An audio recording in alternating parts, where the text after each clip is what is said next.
Hello, everybody. I hope everybody's doing okay. Everybody's doing good.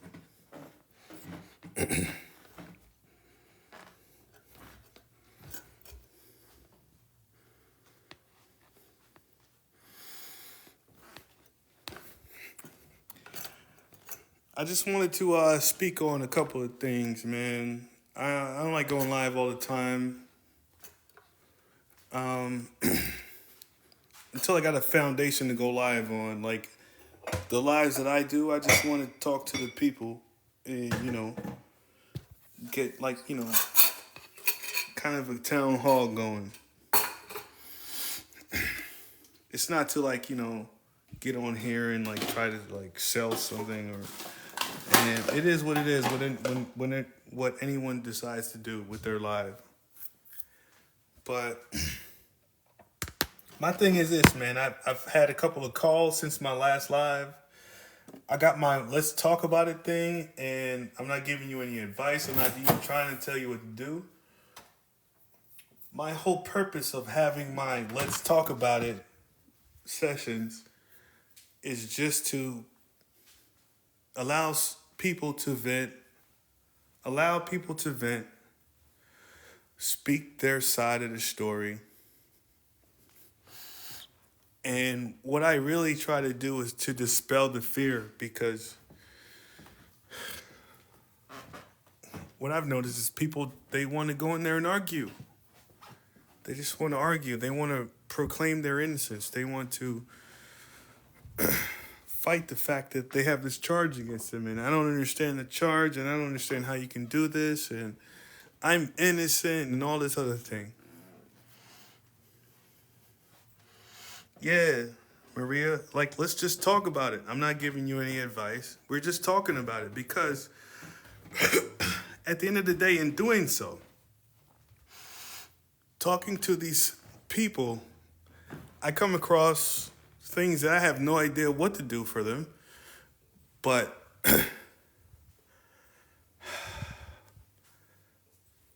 when I'm faced with that, it's like I am put on notice that this is something that could possibly happen to me. And that's the way I look at it. This could possibly happen to me if I'm not set up correctly. This could possibly happen to me. So let me talk about it. Let me find out what's going on with you. Maybe if I can find some way of helping you, I will. But if I can't, I'm going to see if I know somebody who can. But it's a learning experience for myself as well.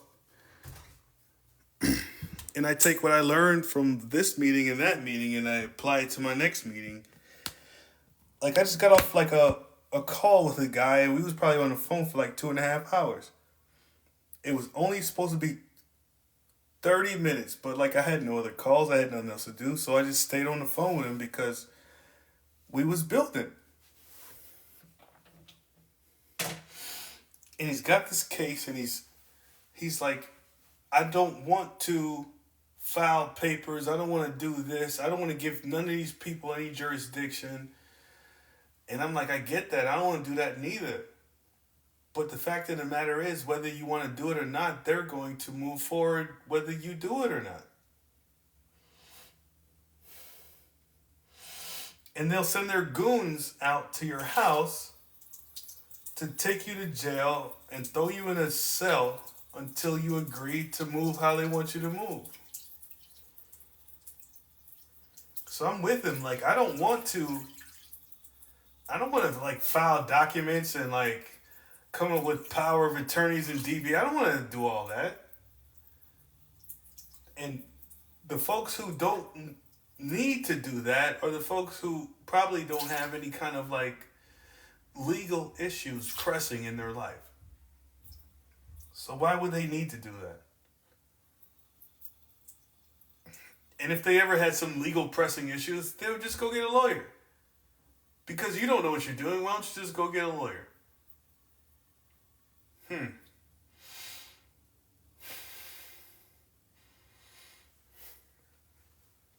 And And I'm just telling this guy, like, I mean, I get it, bro. I get it because I don't want to be a part of their system either. However, if I'm being if I'm being drugged and dragged into their system without my consent,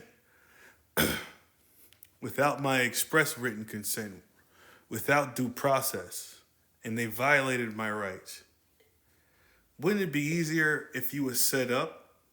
Wouldn't it be easier to set up to hold these people accountable if you was set up the right way? Because we try to do it, and I guess I wouldn't call it the wrong way. It's just like the way that won't be heard. We move from that way that they're not listening to, that position. They're not listening to you. They think you're a baby. Can I have some more ice cream? That's what your emotions look to them. I want some more ice cream. Can I have some more ice cream? I don't know. I'm just saying, like, I'm coming to the realization that, like, it's mostly people's programming that's their downfall, man. And like, I was a victim of it too, right? I'm I'm not I'm not immune from it. Like, I've gone in there, like, what's the nature and cause and all that stuff and blah blah blah.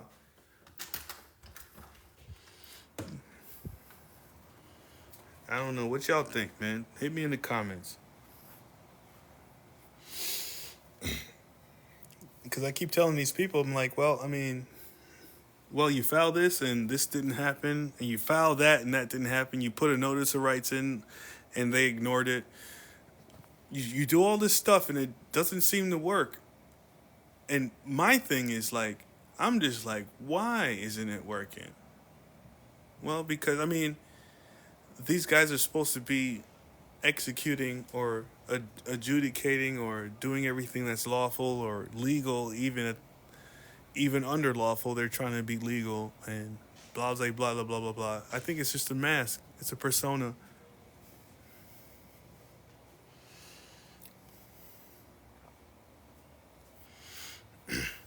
It's simply a mask, a persona. It's a semblance. It's a resemblance. It's the color of law.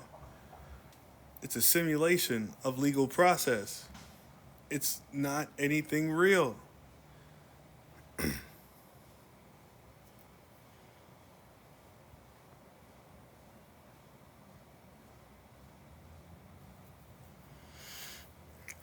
And the more people I talk to, man, I'm just like realizing, like, that this stuff people don't care about it. All they want to do is, in a sense, fight, argue, and complain, and they keep finding themselves in the same position where they started. What's up, Malice? What's good, brother? How you doing today? I'm good, man. I'm a little discouraged right now. What's the problem? I don't know, man. It's like, you keep talking to the people, and they just keep wanting to bring up the same old tired ass issues. Like what?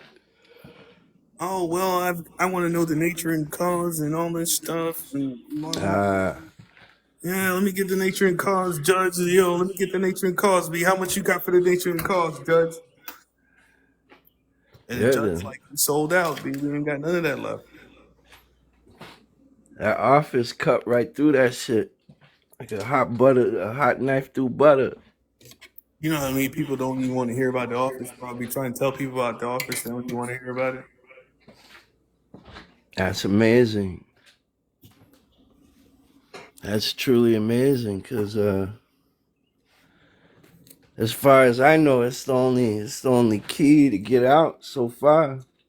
It's one of the keys. It's one of the keys, yeah. To me, it's the master key. Because you can lock any door that anybody else is selling the process for. You can unlock that door immediately with the. To me, with the executor office.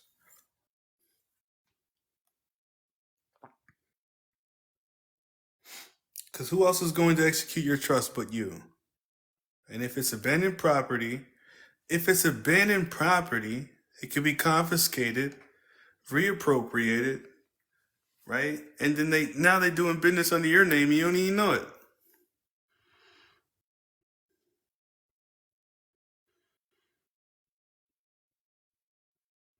What do you mean by that? The master key is system thinking and system theory. What do you mean by that, awareness?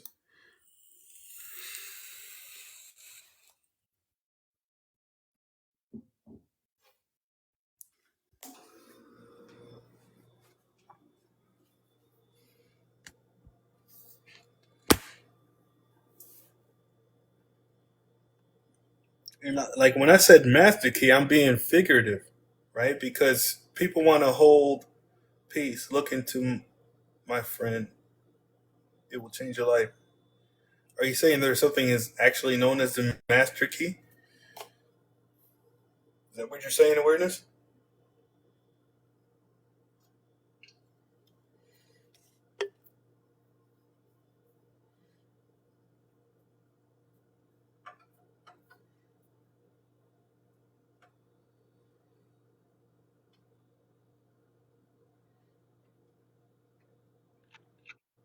Peace, can you hear me?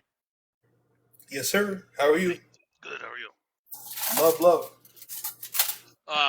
Yeah, so just look into systems theory and or systems thinking in relation to doing any of this stuff. Okay. I mean, and that's pretty much all I got. I've been studying philosophy for a long time,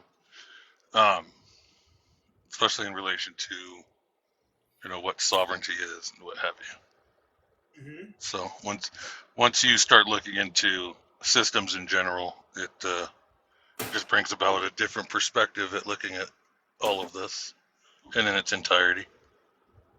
Understood, understood. So, how would you define a system?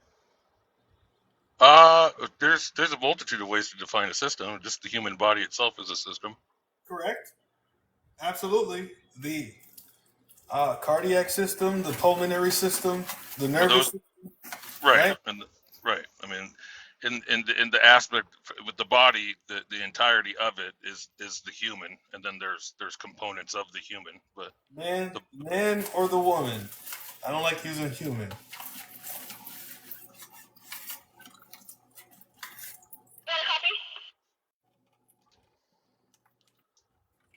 But I get it though.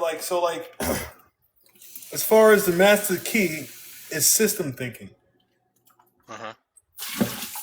Because I use the term master key as it relates to your estate and how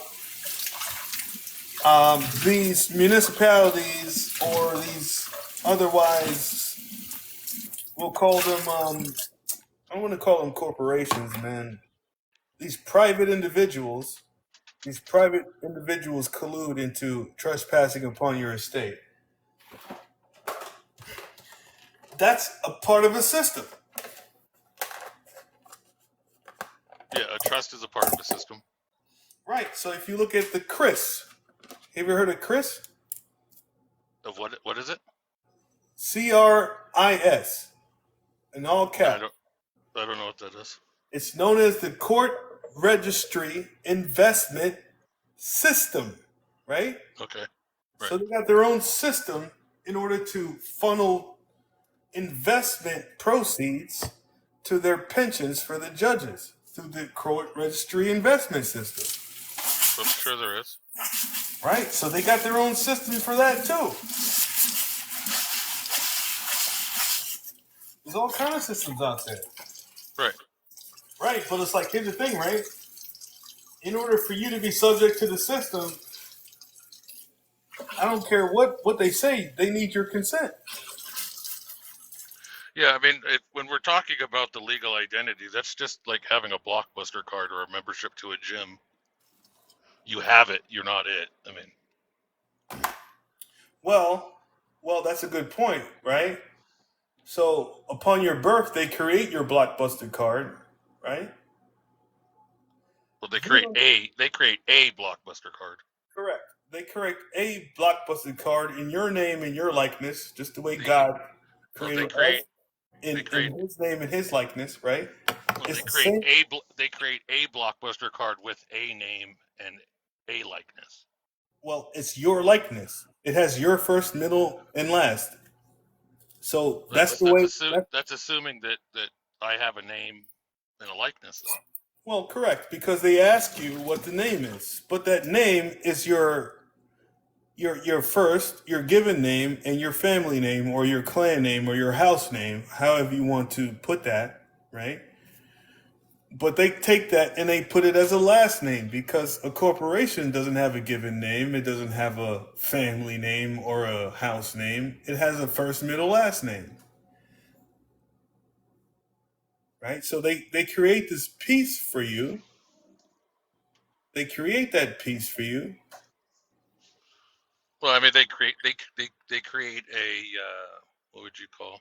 It's an entity. They, yeah, it's an entity, but it's it's a code. It's an identifier. So it's a code identifier that you either adhere to or you don't. You know what I mean? It's up to you. Identifier. When a cop It's up to asks you. you for your ID, is he asking you who you are, that flesh and meat sack that's sitting in the car? No, No. he doesn't see. He doesn't see that. Exactly. You can't see anything else but the estate. But that's all I'm saying though. It's like once you understand that, now you can start making moves against it. My only beef is that people want to be on the side of the street arguing with the police, and that's what gets you fucked up. Excuse my language. Yeah, that's not being Neo. You know what I mean? You Neo said doesn't. You said Neo, Neo? Neo doesn't necessarily fight with agents. You know what I mean? It's kind of pointless. Neo was trying to get to the totality of the system.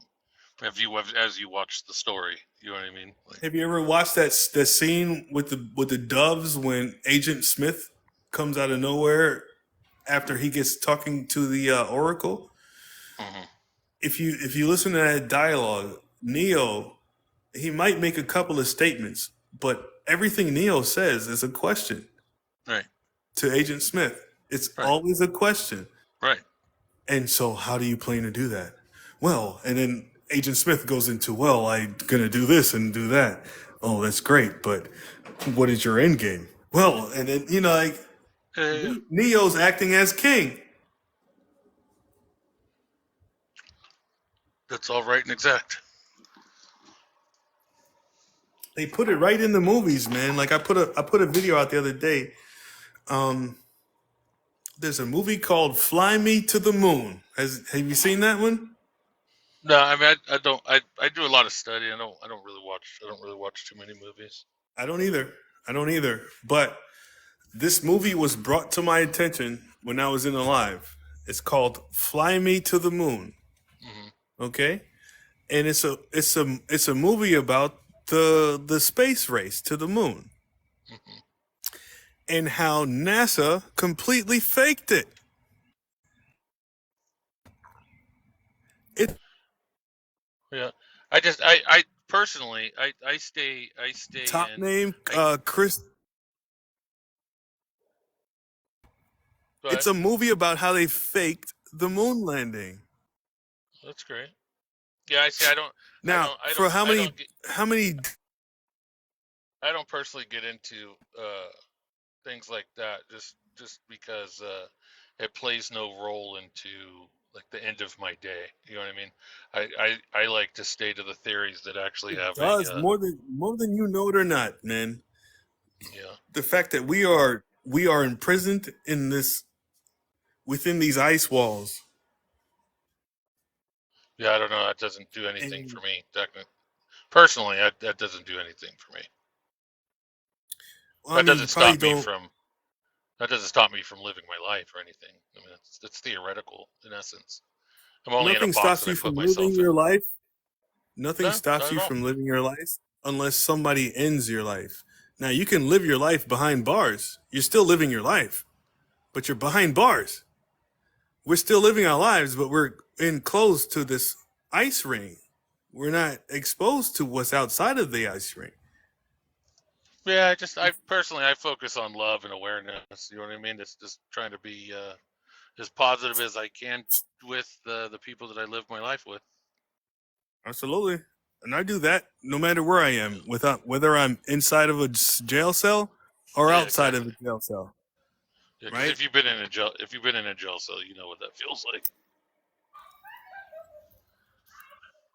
3 times. It was a holding Yeah, cell, but it was still restricting my movement and my freedom. right. But yeah, But I get it. so it was great. It was great to speak with you, man. You know, just I, I can't necessarily I got to explain it to cook you. dinner. I just wanted to see. If we wanted to, yeah, look Go ahead. into systems theory. Go look into systems theory and systems thinking. It's a discipline. Just look into it. Give it a look. I will, brother. Thank you. All right, man. You take care. All right. You too, bro. Bye bye. Love. Love.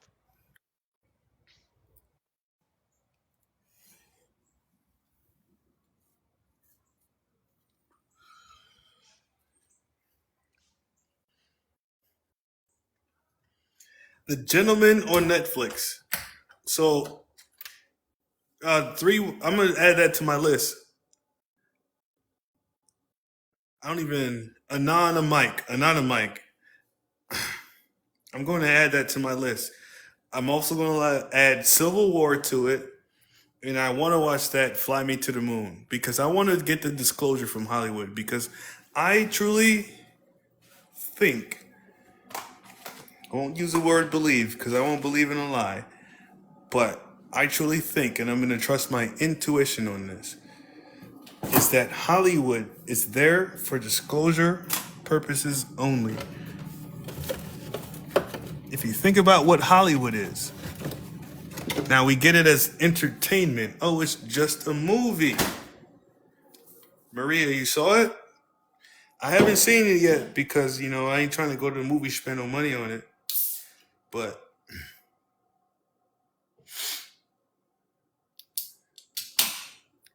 those movies are disclosure. Did you get it from Ed Pooh or did you just see it? Maria?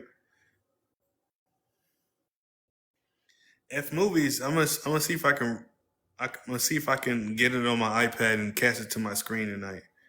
Went to the movies.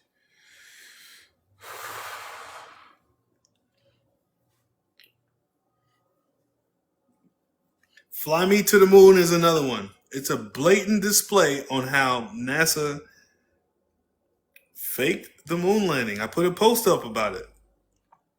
Stanley Kubrick. Stanley Kubrick admitted to it. He filmed it. He filmed the direction. It's on IMDb. It's a production.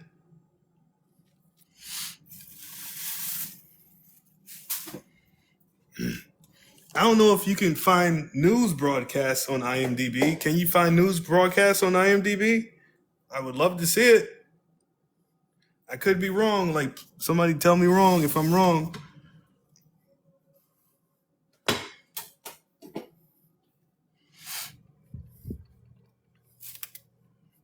News broadcasts, bro.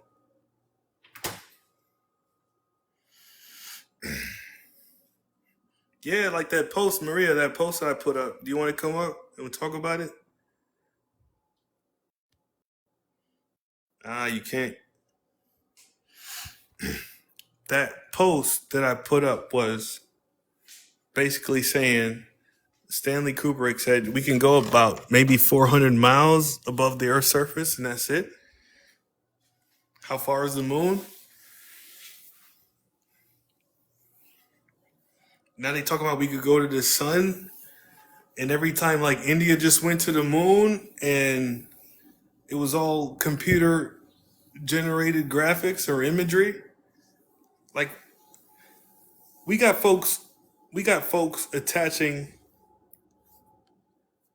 GoPros to balloons and sending it up to the as high up as they can, but they can't strap a camera. Well, I mean, it might burn up, right? It might burn up in the atmosphere. That might be their excuse as to why they can't film the whole thing. But if they could put windows, if they could put windows that you can look out, if they could put windows that you can look out and see the Earth after it's left the atmosphere, there should be a way to put a camera on that vessel in order to capture it leaving the Earth and going into outer space, going to the moon, landing on the moon, the entire thing. Why haven't they done it? Why haven't they done it?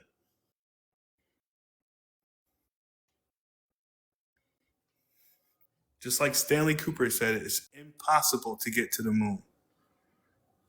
It's impossible to get to the moon. They found that out a long time ago. So what did they do?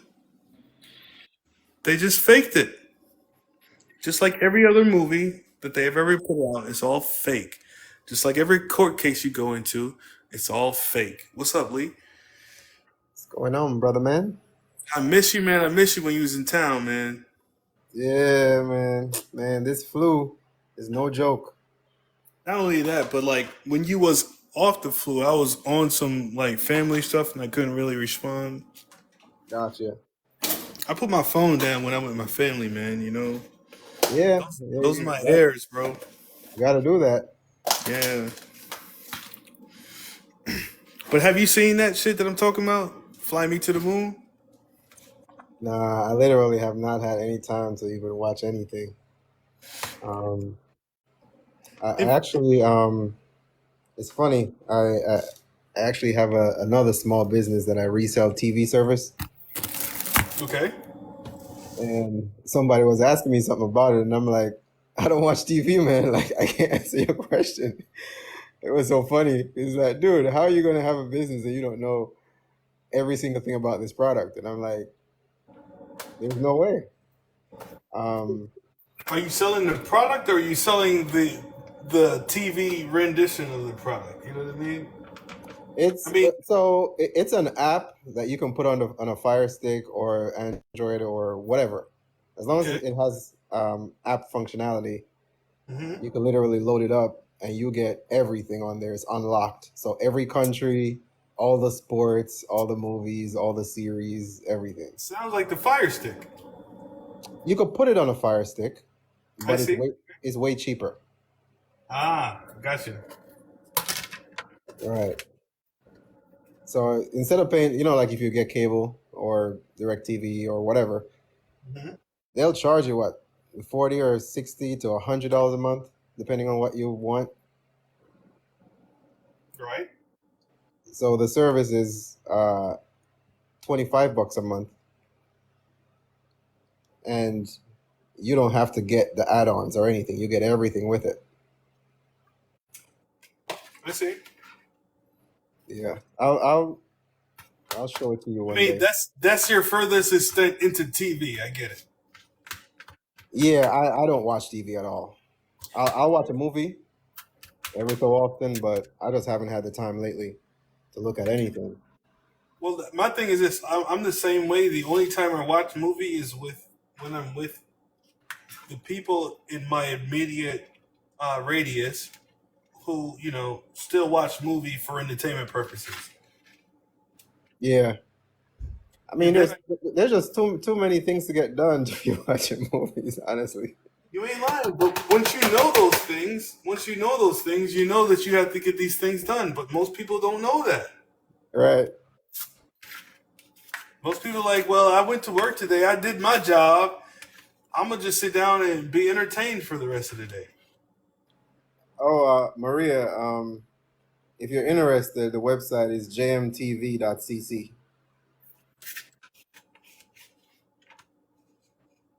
so you could go check that out. Um, but yeah, you were talking about that moon landing stuff and all that fakeness and all that stuff. Yeah, Man, yeah. The only reason I'm going to go see it is because I want to see how Hollywood is going to portray this blatant lie and how they're going to cover it up. That's all I want to see. Gotcha. I mean, there are plenty of documentaries that came out that they don't suppress like almost everything. Yeah, but we're the people that are watching those documentaries, but it's not mainstream. Right.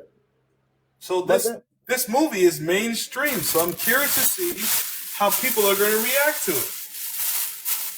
I don't think there's going to be much of a big reaction because I'm pretty sure most people have heard something. You know, I because agree. But once they sensitize it, like give you bits and pieces of stuff, when you see the big deal, you know, it's not as shocking. You know, it's not gonna get you in rage mode. right, because most of the information that they're coming across is not portraying it like it was a hoax. Right. Until now, it was portraying it like it was real. Until now, they're saying that they faked the whole thing. So Yeah, this but is they're going still to their. saying it's a movie though. It's still a movie, but all Right. of the other movies portray it as real. Mm-hmm. So now, Or they'll say, you know, based on real events or some crap like that. well, they can't even do that in this movie because they're going with the actual moon landing with Neil Armstrong, the first step for man, first step for mankind. But even he came out and said it didn't happen. He did live on like the Conan show. Yep. Even interviews, like when he was starting to get senile, some kid asked him about the moon landing, and Yup, it was a little he, girl, right? he spilled the beans. Yep. I seen that one too. Hmm. I mean, I'm only interested in this stuff because it literally highlights the fact that these people are lying to you. You know, just along with everything. Just like everything. Hmm. But I mean, people will actively dismiss that, like, you're just a conspiracy theorist. Of course. I mean, you heard about the whole NPC thing, right? So who? NPCs, As far as what regard? non-player characters in life. Well, yeah. Well, I mean, that's just like a theory, right? Like as far as the Matrix is concerned. But I was thinking that this was coming from like some public notification or something. Oh, yeah, nah. I don't know, man. A lot of things have way too many similarities and correlations to be coincidences. But Exactly. I learned not to go down the rabbit holes because there's so much distraction that if you get off on any of these, like you literally stop doing what you're doing to focus on that to figure out, is it real? Is it good? Is it bad? You know, you try to tell somebody, now you go down that rabbit hole of trying to convince them. Well, trying to tell them something, then they get into the mode of, well, can you prove it? Where'd you get this information from? You know, how do you know this is real? Da, da, da, da, da. And it's like, can you even just use a little common sense and look things up? You don't have to take anyone's word for it. Go see if it's real. But most people are not going to do that. Well, I would offer this contention to that, right? Hmm. Like, so you say the rabbit holes, right? And I'm just building off what you say and speaking on my experience, right? Because that's all I can speak from. So if you find out some information that leads you down a rabbit hole, right? Now you are not surface level with your understanding with things, Correct. right? Surface level is not going to compel you to ask questions. It's not going to compel you to stand on your square or anything of that nature. Surface level is gonna be like, well, I committed this crime. Let me go get this lawyer and da da da da da da da da. But when you Hmm. start asking questions, that's when things start disrupting the status quo, right? Of course. It's Right. So always a question. so take in consideration, fly me to the moon.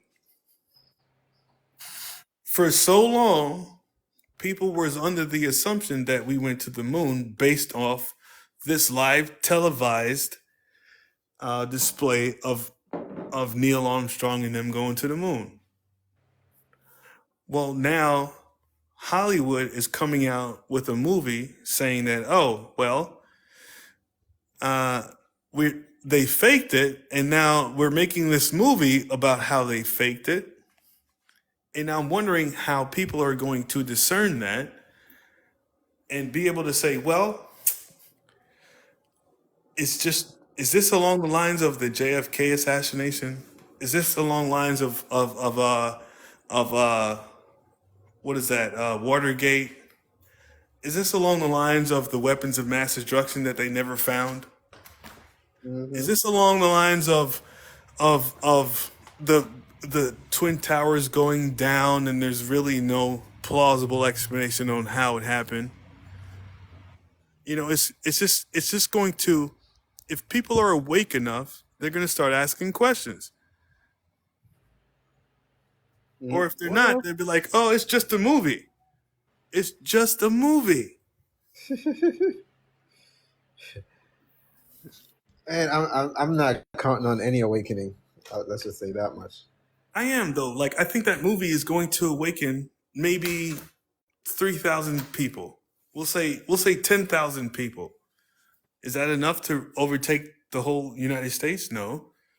But it's going to wake up those 10,000 people, and those 10,000 people are never going to go back to sleep again. Oh, They, well, hopefully. let me ask you this: when you woke up, could you go back to sleep? No. Neither could I. And I haven't met anybody who has woken up that can just go back to sleep on that cipher shit, right? He said, just put me back in the matrix. I don't want to know anything. Ignorance is bliss. But you see, that's kind of subjective though. Okay. It's really based on your situation because but remember the stuff that we find out, we're only getting pieces of puzzles. Correct. So let's say we even find out something about, let's say, the financial system, right? Hmm. And we can gain from that, but it takes the knowledge to be able to execute. Hmm. Now, we cannot go back to sleep because we already know. Once you know, you can't unknow unless, you go through some extreme situations. But the problem now is that's only one spectrum of light out of however many. So yeah, we can't go back to sleep after knowing certain things, but there's still other things in other spectrums of life that is like, just like, you have financial situations, health situations, family situations, court situations, the list just keeps compounding. So we can't go back to sleep based on, what we know on one factor of life. But once we get to knowing other things and being exposed to other things down that rabbit hole, because the financial thing is going to be like, okay, now I have enough money. I can buy good food. I can stop eating crap. I could take some time to learn some more about other aspects of my life, you Correct. know, and it snowballs. It So, snowballs. It snowballs in a positive way once you go down that path. Exactly. right. But if someone now is in a negative situation where they're Hmm. deprived of certain things, I think it's more difficult for that individual to not go back to sleep. You know what I'm Yeah. saying? If they're not liberated in some way enough, Yeah. Yeah. they will take that blue pill and go right back. Yep. You're right. And I have a clear example of that. One of my so I play pool, like I'm in a league, and one of my league partners just got arrested. I won't give his name out because he I mean, he's not even on TikTok, I don't think. But I said to him, bro, you could probably get it all thrown out on a well-crafted discovery motion. Mm-hmm. You could probably get it all thrown out on a well-crafted discovery motion, because I can't tell you not to go into court. I can't tell you not to do that. Right. And I wouldn't tell you that if you're not in the right position to not go into the court. Because if I'm telling you that, I'm leading you down a path of right into the lion's mouth, right? Mm-hmm. Especially if you don't know anything else.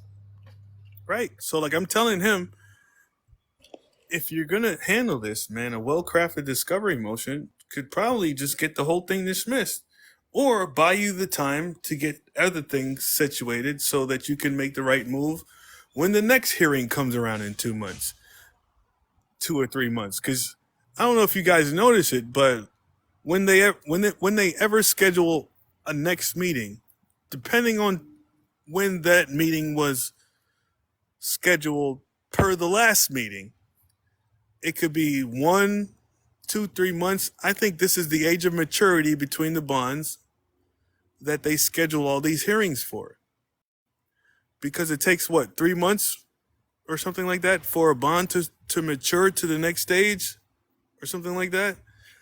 I'm only speaking out of theory. Like, I don't know. So I don't want to put this out there, but I want to just say that these court dates align with the business that they're conducting behind the scenes. However they align. When's the next court date? When's the next That's court another date? rabbit hole. I'm telling you, Lee, like, hold on, man. Like, hold on. 87. Like, the judge sat up there and said, when is the next jury trial hearing? I mean, you can't just schedule for any date. There's a set date that it has to fall upon. Why is it falling upon that date? You know what I'm saying? Yeah, it's always predetermined. Always predetermined. Thank you, Lee.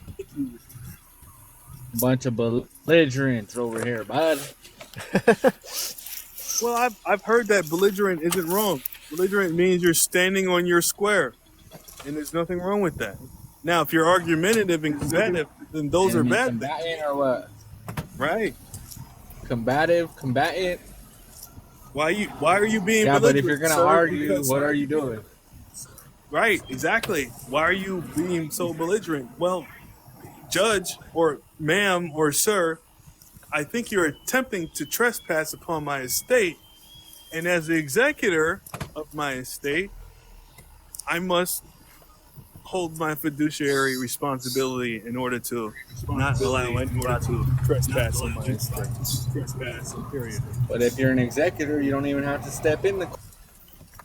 You don't. So you do that via private documentation. But say for instance, Exactly. say for instance you don't have all of that paperwork in place before you go into the courtroom. You go in there and you speak it on the record, and you took the steps to probably file something on the record prior to going in there. Right? I mean, it's all about how you should have create that. it. You should have it filed before you even walk into the courtroom. And if you're should. not getting your paperwork situated before you walk in the courtroom, what are you really doing? You're just giving contracts for them to administer your estate, correct? Correct.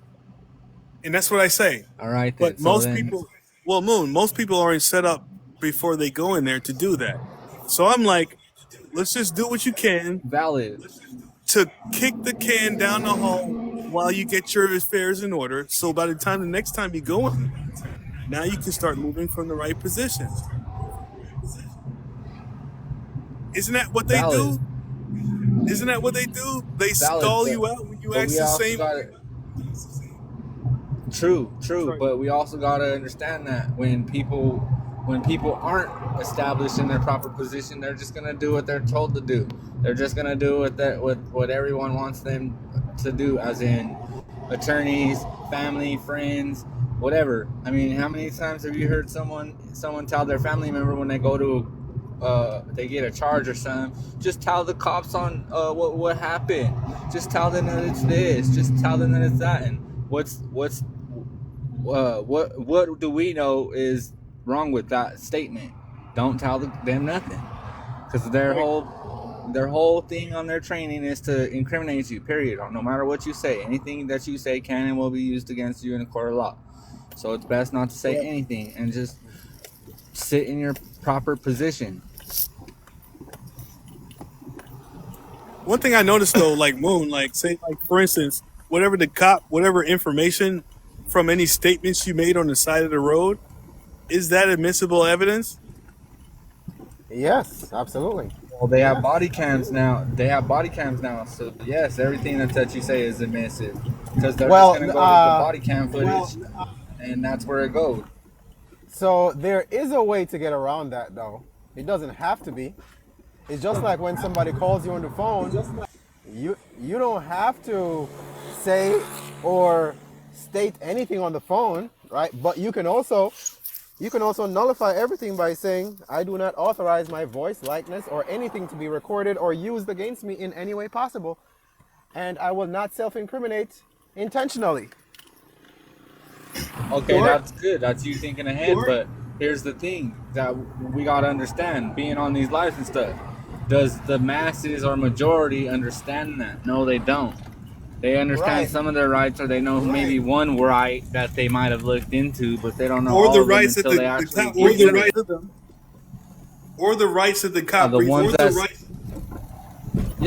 or the ones that stand out to them in the Bill of Rights. You know what I'm saying? So like they don't know everything, and usually ain't gonna dive deep into it until after they're facing something. 90% of, or I'm gonna say 80% of the people that go into this type of information only go into this type of information because they're dealing with something. That's true. But that's us too, though.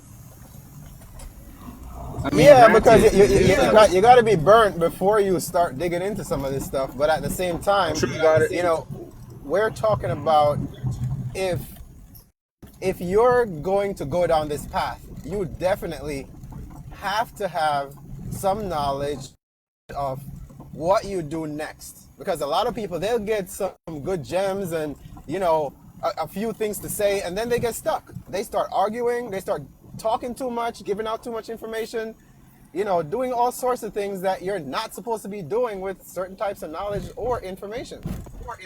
Of course, everybody has to understand that public and private don't mix. Right. Everybody has to understand that. Because if you're a sovereign man or woman, you don't have to state that per se. The way how you conduct yourself will be self-evident of that on the side of the road. You don't need to educate nobody, because at the end of the day, if a cop feels or they need to do whatever they want to do, it doesn't matter what you say. You could be in the right 100%. Because I've seen cops pull over cops and try to arrest them. I've seen cops pull over superintendents and all these other. That's true, and it doesn't matter if they're in the right or not. That's for the courts, but then again, that's also for your paperwork to work for you. That's a good point, Lee. I've seen cops pull over cops too. I've seen those videos too. Isn't that crazy? We've seen cops. And we see them. And the only way those videos come out. The only way those videos come out is by Freedom of Information Act request, or from an attorney requesting those videos, and then people, after the case is over, it's a done deal. They can release those videos. So that's how we get to see that. Right. But on a normal day, we don't know any of this stuff. If it wasn't for TikTok, Instagram wouldn't allow that kind of shit to be posted. If I had the money, I would be requesting these videos and making videos of them every day. Because really and truly, it should be public. LexisNexis account. Wait, hold on, Lee. It should be publicly accessible. Go ahead. Yep. So, like, all you really need is like a LexisNexis account, pull up all the files, all the cases in Georgia that's got dismisses, or you know what I mean. You can find the court cases that got dismissed because the police officer fucked up or something, right? And then you can go get the body cam of that and just put it out there. But you know, in order to get a court case that you're not a part of, you've got to like freedom request it. And you got to pay money to access it. But you also gotta understand, even when the freaking public officials or policy enforcement officers mess up, what do? They got the cloak on them. They got the cloak of freaking immunity on them. So it doesn't matter if they lie on their statement. It doesn't matter if they mess up in their police dash cam video or their body cam video.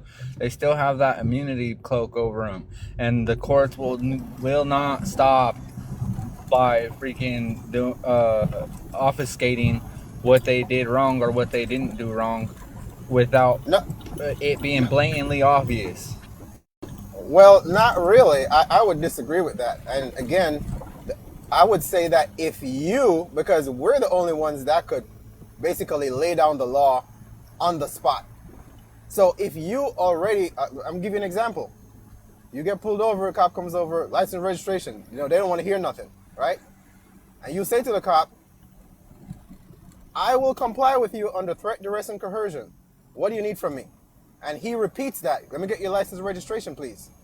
All of that shit goes out the window. So whatever he does from that point on, he did not deny that he's basically forcing you to comply or to act or to do something. So all of that shit that goes to court after that is going to get thrown out if you know what you're doing, because if you start arguing, all of that goes out the window.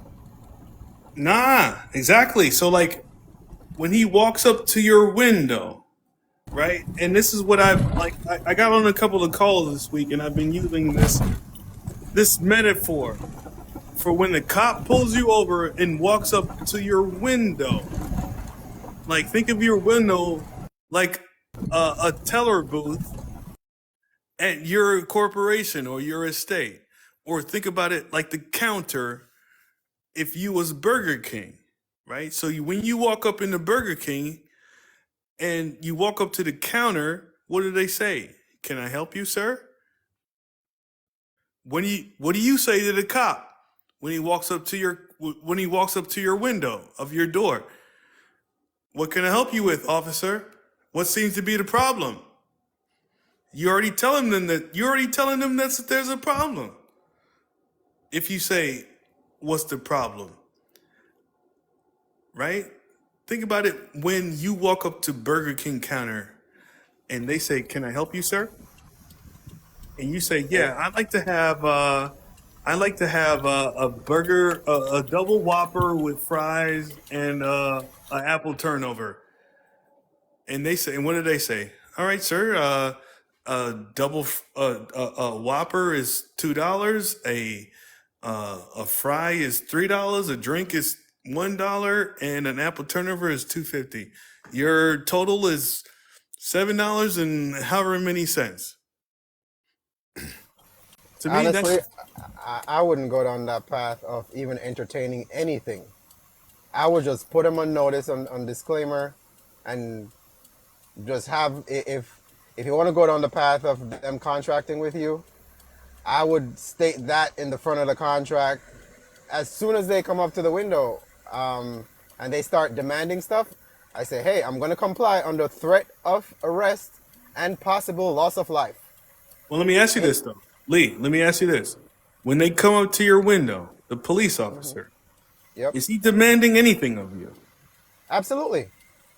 No, he's not. Most of these cops don't demand or order anything from you. They're asking you. Sir, do you have a driver's license? Sir, can I see your driver's license? Sir, I need to see your driver's license. Can you give me your driver's license? They're not ordering anything because they know if they order it from you, now they're subject to liability. So what do you call that when they say, If they ask you for it and you give Mm-hmm. it to them, you're giving them your consent. Right. So they could surpass the whole thing where you can charge them for it because they asked you for it and you gave it to them. Now, if they come up to your car and say, "Sir, do you have a driver's license?" I'm Yeah. sorry, officer. Are you ordering for me to produce my driver's license? And he'll say, "No, sir, I'm asking you for it." Well, if you're asking, I'm going to respectfully decline because without probable cause and blah, blah, blah, blah, blah, blah, I'm not going to give it to you. But if you're Right. ordering it from me, well, now that's a different case. Now, if you're ordering it for me, then now I can charge you for it. That's why they I don't think never. all They that don't I never. think all that is situational though. It depends because Right. if you are pulled over because you did something, then I mean, what more can you do other than showing your proper position to put him on notice? It happens every time. It happens every time because I've watched a million of these fucking pulled over Thank you. videos, and all of the police officers that I've ever seen, they always ask you for your driver's license. They never Well, order it. I get that. But when you say, "Are you ordering me?" Like the moment you come off with, "I'm sorry, officer, are you ordering me to produce my driver's license?" Right then and there, you're becoming belligerent enemy combatant. Right then and there. No, Yep. how? And they can. Oh, stop right there. Stop. How? Because you're asking a question. You cannot be belligerent when you're asking a question. Just like in the court. You're asking a question. Just like the cop is asking you a question. The cop is staying in honor. You're staying in honor. Bro, listen. I get where you're going with it, right? They're asking, and you can give your consent, yes or no. Correct. Right, okay, well, here's the thing. I can tell you I'm just going to talk from my experience. I'm not going to talk from no videos or whatever was posted before. Correct. Half the time, they're going to say, "Do you have license and registration?" Or they're going to say, "Do you know why I pulled you over?" That's my experience. Correct. They've never come and say, "Hey, can I have your license and registration, please?" Or like, they just straight up rude most of the time. And then as soon as you ask a question, they go, "Are we gonna have a problem?" I've been in that situation before, and I hold my hands up and I go, "Whatever you want to do, whatever you ask of me, I will comply. But I will only comply because I have fear for my life." And the first question I usually ask them is your body cam on? Is there a recording going? They go, "Yeah." And I go, "Okay, good. I'm home because I have a gun and you've basically threatened me that the consequences I have a gun. So whatever you want, I'll comply." Right. So, When he like, gives me I a think you're ticket, taking it. all I gotta do is send an affidavit in. I mean, you Go could ahead. take that approach too. You could. I no, like, I totally agree with that because if you're coming from the aspect of, "Oh, I have rights and you're infringing upon my rights," I'm not looking upon it as a right thing because if you have a driver's license, you've waived your rights. Period. Unless you signed it UCC 1-308 and Not reserved your necessarily. right. Right, but even if, see, the thing is now, they say you have to produce it if you have it, right? Even though, you're saying it's not commercial, whatever, if you have it and they request it, it's in the laws, you have to give it to them. Now, Do if you? you What conditionally law? accept the thing Wait, and stop. I'm sorry. I don't. No disrespect, bro. But you're talking about no problem. you have to produce it. Now, this document that they're asking you to produce has your private information on it. Now, if you produce it, now you're giving the cop your private information. And that private information is protected by the Fourth Amendment. And your right to not produce it is protected by the Fifth Amendment. So if you want to go the rights route, Well, no. Okay. Let's play devil's advocate, right? okay, You went in and submitted that application to get the driver's license. Nobody forced you to do that. correct. Now you thought you was getting a public benefit by doing that, which No, you didn't. You didn't even know that. You That's thought you the were just pro- getting all you Right. thought. All you thought you was getting was a driver's license. You didn't know about benefits and privileges or anything like that. R- Am I Exactly. right? Now, you got that regardless of however way you want to think of it, you attain that and you have it in your possession. And it's, first of all, it's not even yours. Exactly. You're just a party to that contract. You're a party to that contract. So you cannot say it's your private document. It may have your information on there because that's what you produced to them when you applied or whenever you renewed it or whenever is you your private made information. changes to it. It is your It private. is your private information.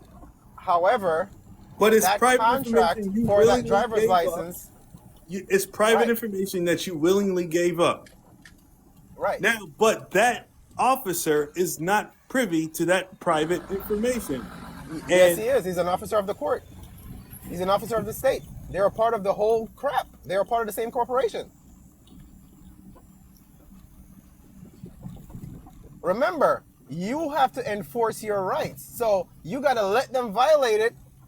That's how the system works. It doesn't work by stagnation. It has to work by action. exactly. No, I agree. I agree. So at the end of the day, you got to let them do whatever they want to do, and it's up to you to enforce your rights whenever they violate. Well, You can't stop them. I would say invoke your rights. Enforce, invoke, and this is a good point. When you say invoke your right, you have to remember a lot of people, they'll go, oh, I reserve my right, I reserve all rights. That does not do anything. You have to activate your rights and use your rights. Reserving just means put it in a box over here. Nobody's supposed to infringe on them. Correct. But if you don't use it, if it's still in the box, that means people could still walk by, they could kick the box, they could try to see if they could pry some of that crap out of it.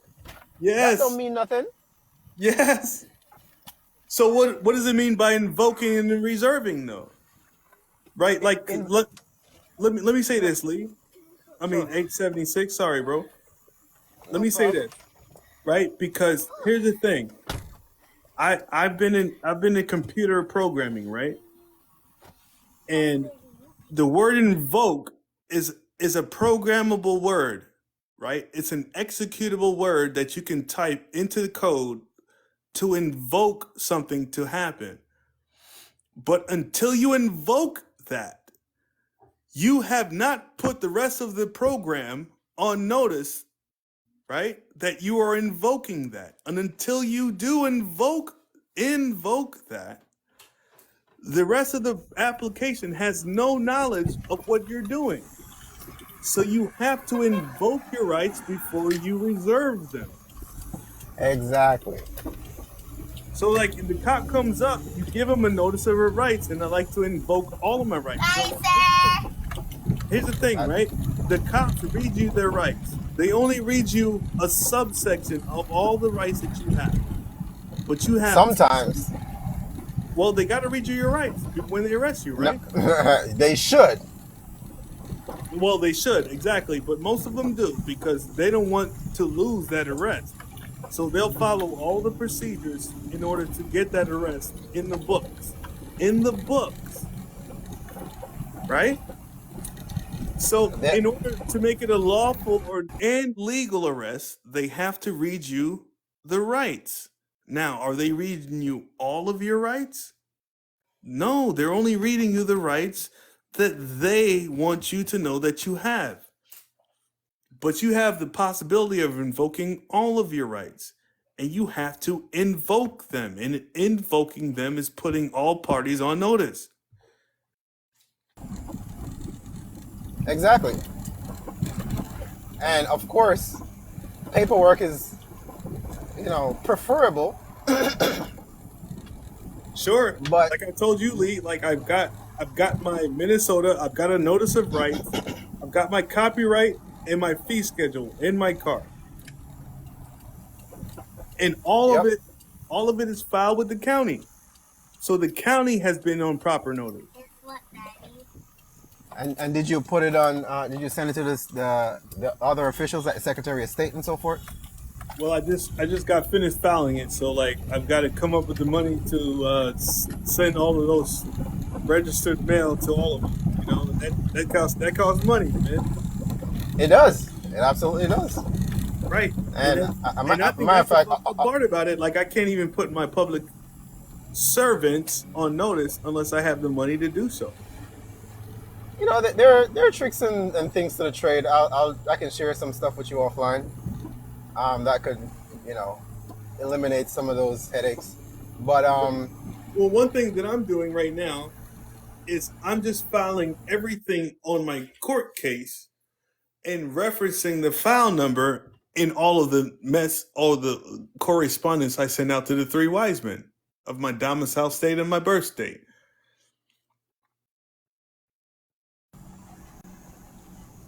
okay, cool. Listen, the notices are one of the most important things that you could get done.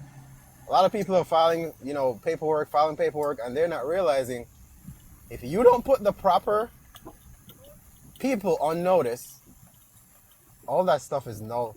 I mean, it's just sitting there. You can reference it all you want, but if you don't give proper notice and give enough time to, because again, the law is, or the system of governance and the courts are based on, did you give someone fair warning? Did you give them a fair chance to dispute or to request, answers to questions and stuff like that? Your paperwork has no weight.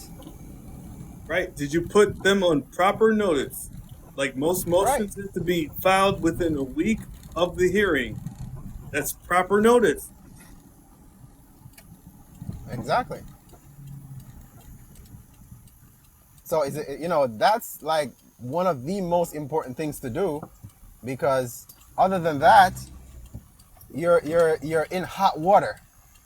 Hot water. Because now you're gonna have to end up in a situation to do the notices if you didn't do it before, and then now it's gonna conflict with whatever happened in the past, because now you're gonna fight to reverse whatever was done. If you put someone on notice, there's no reversing. It's like, I'm here for restitution. I'm here to collect damages for making me not whole. Right. Like I would say if I go into the courtroom, I'm here to settle this matter. And once the matter is settled and dismissed, then I'll put in a claim for damages. Not a complaint, but a claim. Right. Now we gotta know what the difference is between a complaint and a claim. Right. Exactly.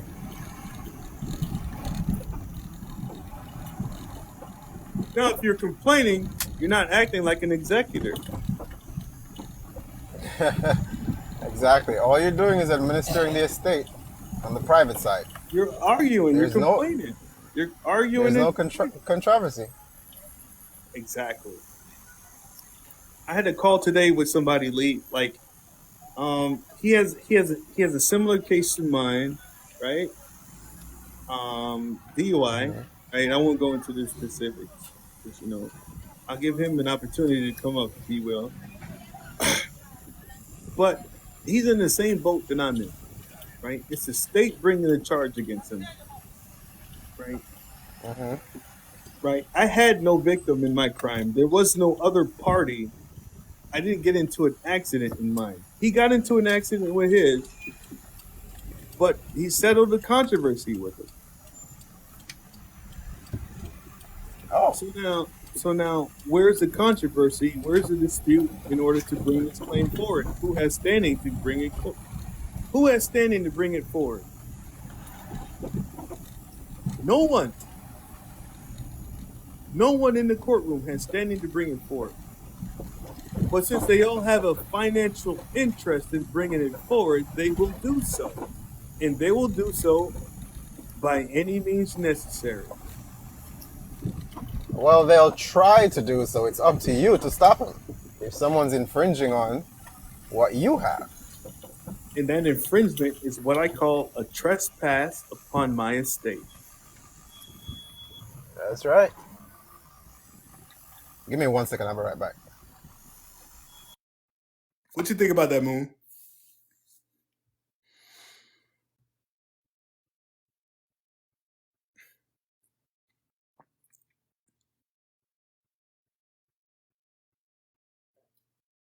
Moon must be busy too.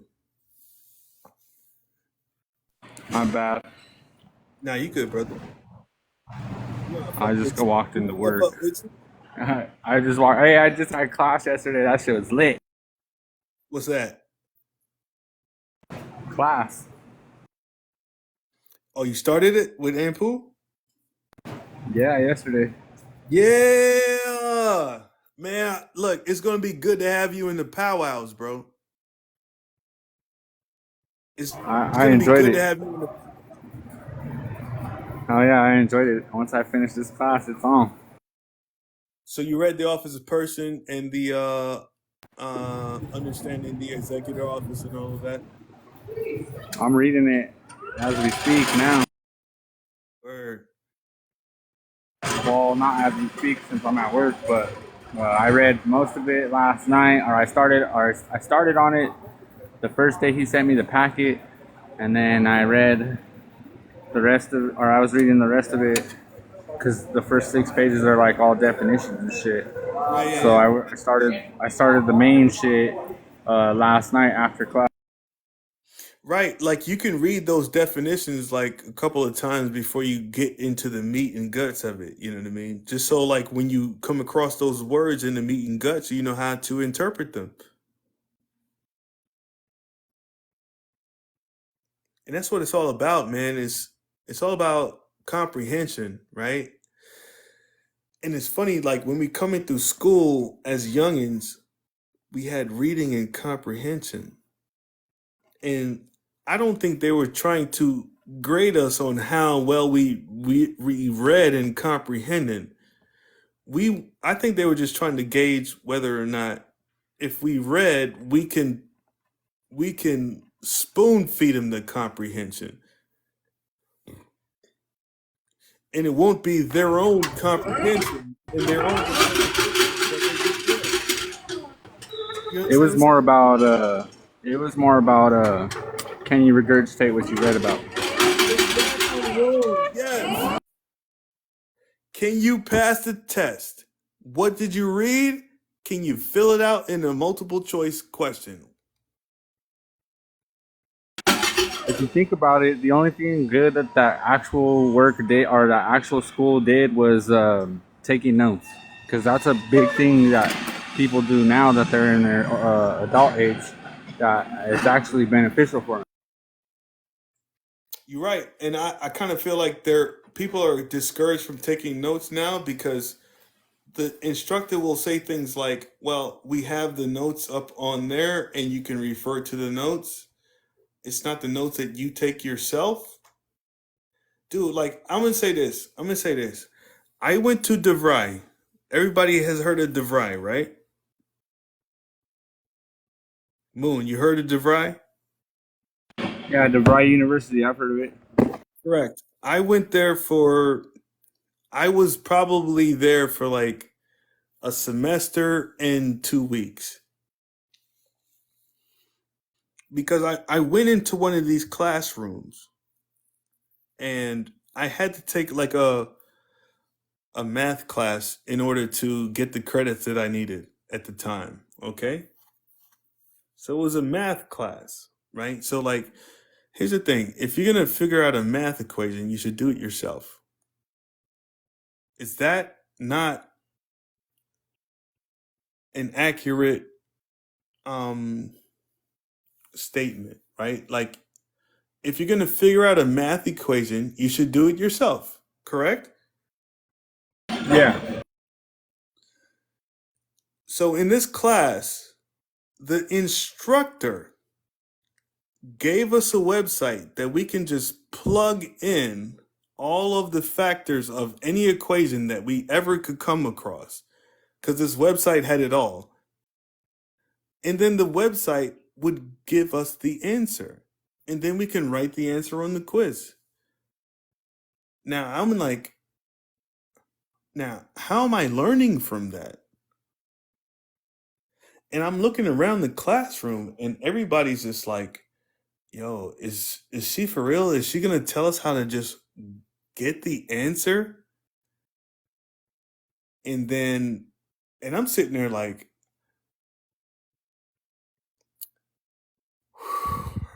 asking the same questions. So I mean, I put I up don't know. with I understand. I understand how no, but bro, like I put school up with this class, isn't designed for that. but I'm just saying though, like to me, this is like part of the dumbing down. It's like, oh, just put it in a web form and get the answer, I agree. and then I put agree that with that. on Can the you test. can anybody list one thing in school that taught them how to critically think? I would say, if anything, the only thing that actually taught me to critically think was biology or science. Chemistry, something that actually taught you something. Like I actually learned how to type in typing class. Like I'm not mad at typing class, B. You know what I mean? If it's of value, let's give it credit. But if it's bullshit, I mean, let's put it under the mat. Sweep that under the mat. Yeah, but class was tight last night. I was excited. I enjoyed it. I'm ready for next week. Right, because you started last week. That was Tuesday. So last night, I don't put anything else, but you got any idea how to get your box? Yeah, that's what they went over last night on how to get the box. I'm about to. I even. What's funny about it is I had a fucking. I had acquired an application for a PO box like a week ago, and fucking. So I just kind of copied the notes on how to fill that bitch out, so I can go get another one. And when I'm ready, I'm gonna go get me a PO box. Right? Yeah.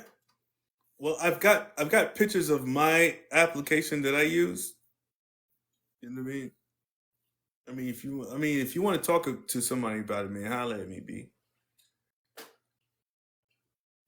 Yeah, just hit me up, dude. I'm always willing to talk. I'm You always in the willing to talk class about now, so anything, really. You know me, I be jumping in these lives so we can talk. you in the class now, so we could do business. You know what I mean? We can share. We can share. You know what I mean? I'm about to take 100. I'm about to take Mac Real's class this weekend, bro. I'm about to take Mac Real class this weekend. It's on Saturday. My mama car keep breaking down. I'm trying to figure out all the laws needed, statutes, codes, and everything related to it in order to I'm make gonna sure go that slow. I'm gonna finish this class first, and then after I'm done with this class and I get myself situated in my office, then I'll go see what other classes will benefit me. exactly. But that's the thing, though, Moon. Now that I'm in the place where I need to be at, now I can start taking the processes, quote unquote. But then I'm moving from the right position, right? So, like, say for instance, I go get a car loan, not as a person, right? But I'm the executor over the estate, and I got my revocable living trust or my foreign granted trust DBAs and everything set up, and I come in with counsel. Yeah, I want to get all this situated. Like I said, we hear it all the time, dude. Measure 10 times, cut once. So that's my next plan, is to finish this class, measure my 10 times, and then cut my one time. Sure, absolutely. Well, I sent my letter out to the court administrator today, and I'll make sure and keep everybody updated. If I got to send 3 letters to the motherfucker, if I got to go to the inspector general, if I got to go over their head, I'm going to keep everybody posted, man. Did you already get your box? Ben had my box, bro. Since February, I had my box. But I was trying to get my DBA. Nice. I've been trying to get my DBA set up and make sure that I've had proper notice, by way of legal publication and all of that before I tried to start conducting business. Right. So now I got my fee schedule filed with the county. Right. I've got my Lex Domicili filed with the county. I've got my power of authority filed with the county. And I have my acceptance letter printed and handwritten filed with the county. So now that I got all of that filed with the county, I'm just sending out notices to whoever I need to with all the references to the files that are filed with the county. And Trinity put me onto that. She's like, I'm not getting certified copies. I'm not doing all of that. I mean, these people, all the servants, let them serve, right? Yeah. I've been going through all this, and now that I started this class, I've come to the conclusion that I don't know if I have enough time to have my shit situated by court. When's your court? Like it's in May? July, and it's trial. I tell you this, man. I had my box set up in a day. Now, it also takes you sending things back to the postmaster, but you can do that on like week 3 or week 4, right? You got time, bro. But I know, people got things that they got to deal with on a day-to-day basis, bro. So it might keep you from making moves on a weekly basis. Yeah, the thing that sucks the most is my grandfather just passed away on Monday, so that's kind of where I'm at. I'm kind of trying to do this all at once and do all that stuff. He had any brothers? I have one brother and a bunch of male. Your grandfather, did he have any brothers? Any living brothers? Oh, they're all gone. Any heirs that precede you?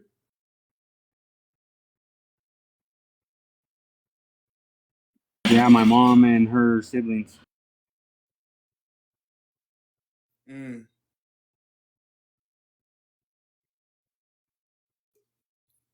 Right. We lost Lee.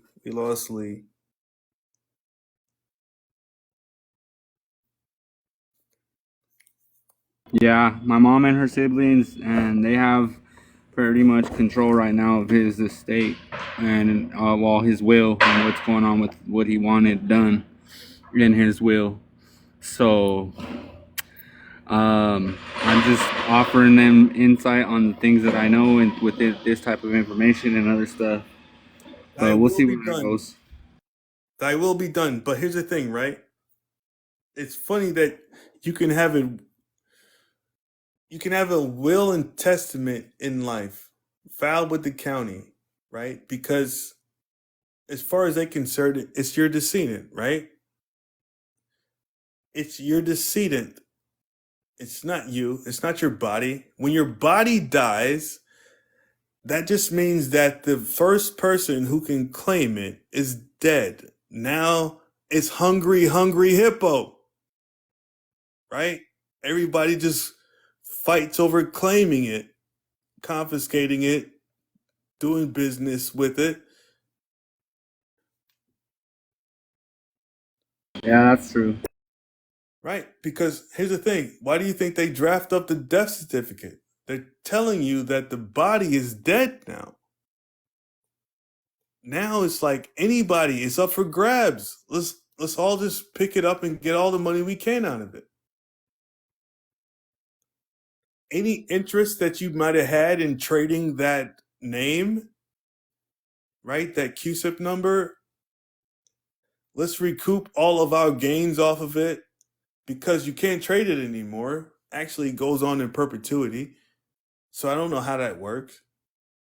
But there's a reason why they want that death certificate, bro. Because no one else can claim it after that point. I mean, before that point, but the living man or woman. But Well, once the that death man or certificate is woman is also a dead, bond, anyone can like the claim birth it. certificate. What's that? The death certificate is a bond which establishes currency. Nah, but like I'm saying though, once the body dies, once the grantor dies, because they get that grantor from the sole of your feet, you are the grantor of that motherfucker. They can't start that trust without you. Soon as they pull you out of the womb, they taking your soul print. You are the grantor of that trust, right? Or of the estate, or whatever you want to call it, bro. That's why they take your soul print.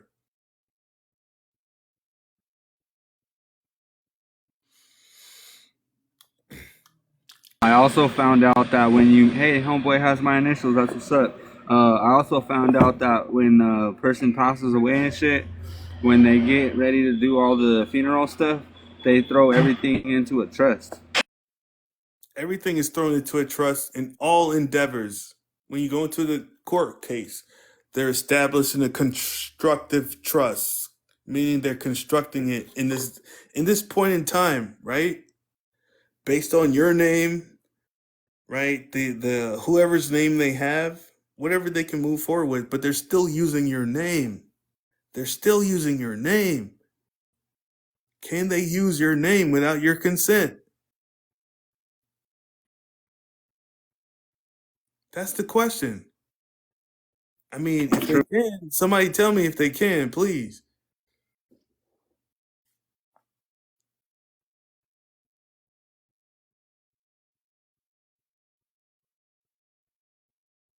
What's up, AJ? Hey, what's up, brother? Ain't none. Have you an affliction, my friend? I'm sorry, what was that? Have you an affliction, my friend?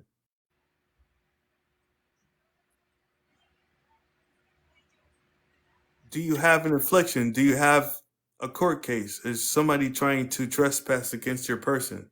Oh yes, I got a court case again in Patterson, New Jersey. With yesterday I went to court. That's why I wanted to hop on your live, but it was civil. But I already knew that everything is civil. It doesn't matter which one. Like if you go to civil court, criminal court, everything's civil. So when my landlord took me to court because they raised my rent out of nowhere, and when we went there, they asked me if I swear or affirm, and I say affirm. The judge she looked at me weird, and then they said, "Say your name." I said my name, but I said capital L, my real name, not the straw man. And she wouldn't go forward with the proceedings. She didn't want to. She was like, "No, that's not your name. You spell your name how it was addressed to you in the notice that we send you." And I was like, "Nah, that's not me." And in the end, me and the lawyer have to like get into an agreement outside the court because she wouldn't go forward with the case. It's not you, though, right? Yeah, I know it's not me. Right. So they want to move forward with the Legal entity. fiction. Right. They want to move forward, right? So I kind of believe there's ways of moving forward to where they can just get rid of this whole name issue, right? Because I'm granted power of authority in order to speak for and sign for this legal estate.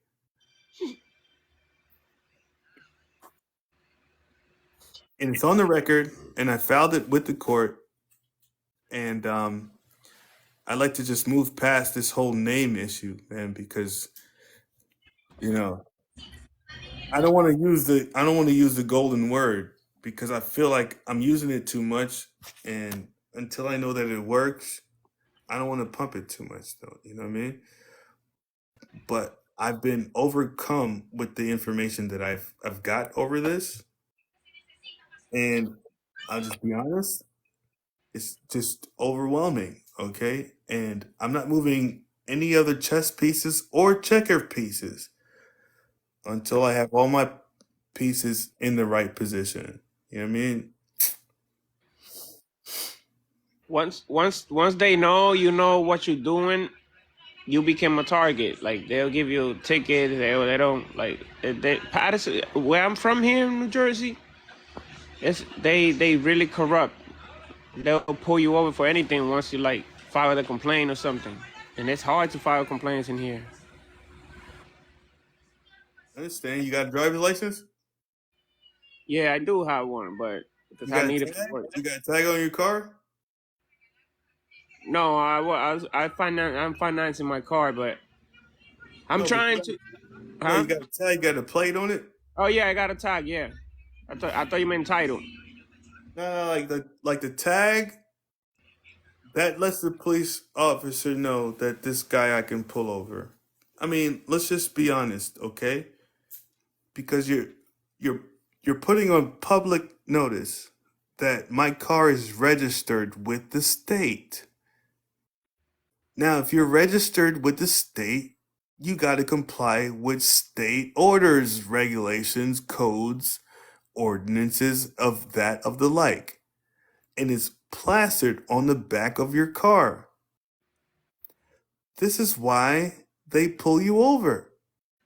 And then they further go ahead and ask you for your license, right? And to me that license is just, oh, well, you agreed to follow the rules of the road because you're acting in commerce right now because you have a license. You've waived your rights for the benefits and privileges of being a driver for the state of Georgia. That's why you have a driver's license. Yeah, You're, but you're I'm all, if you have a driver's license, you're all drivers for the state of Georgia. So you must follow the rules of the state of Georgia.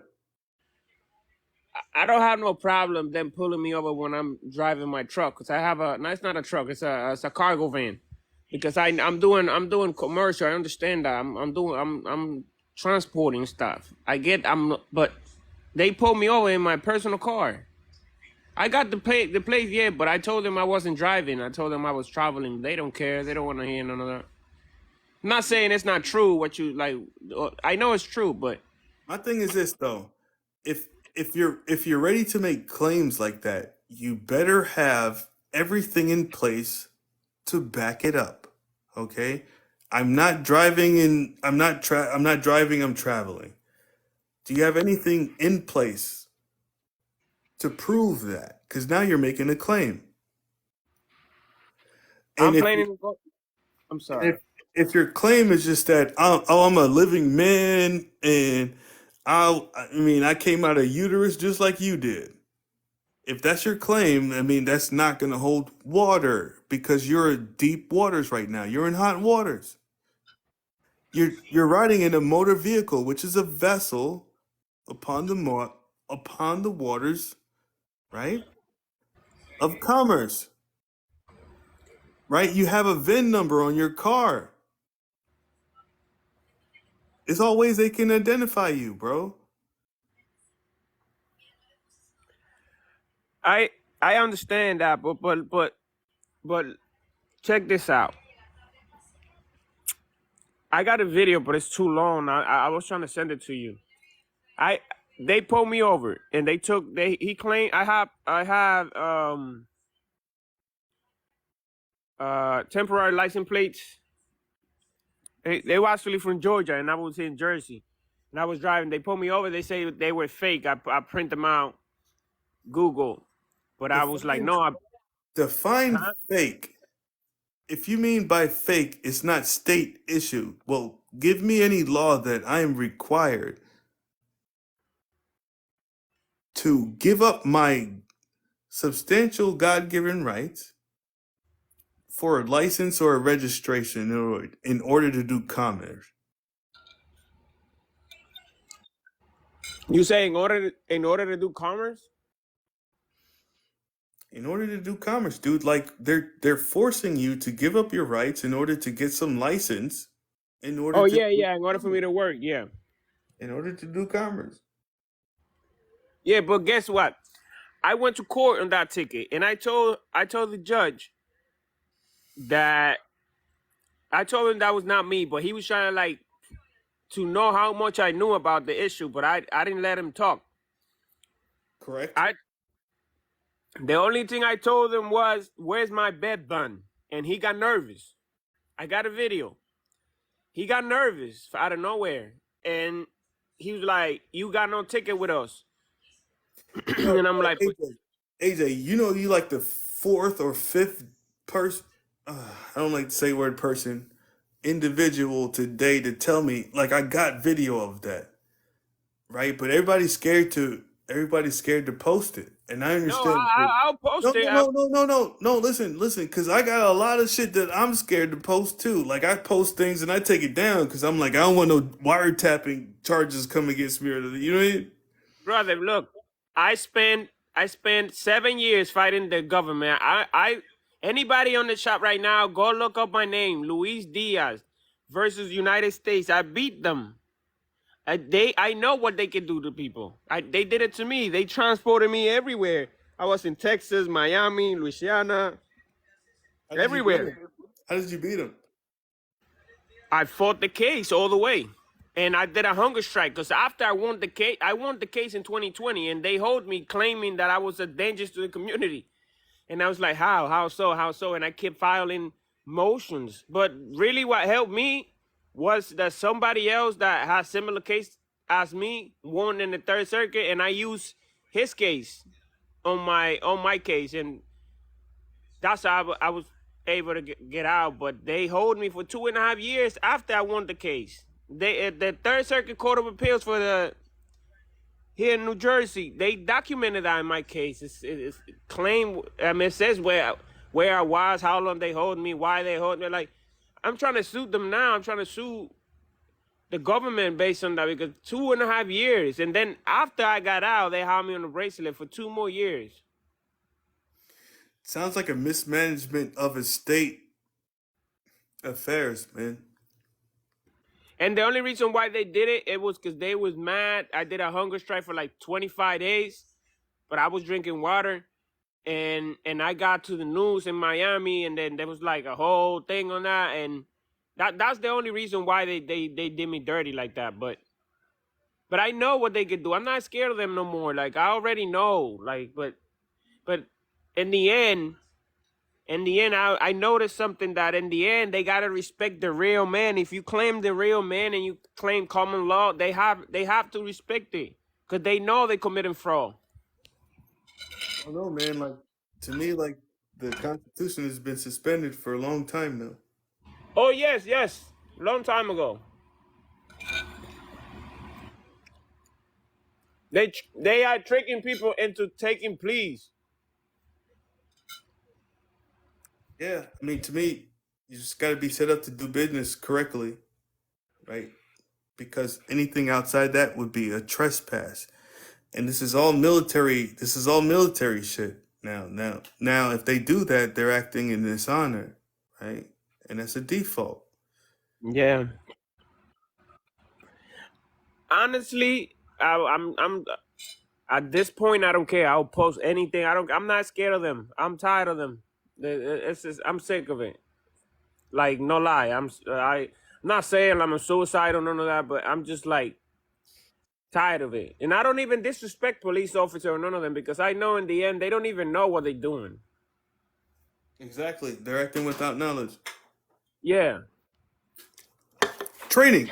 They're tackleberries, bro. They're tackleberries in the police academy. That's all they are. They're tackleberries in the. Y'all know Tackleberry from the police academy? No, I don't. I love that movie. Right.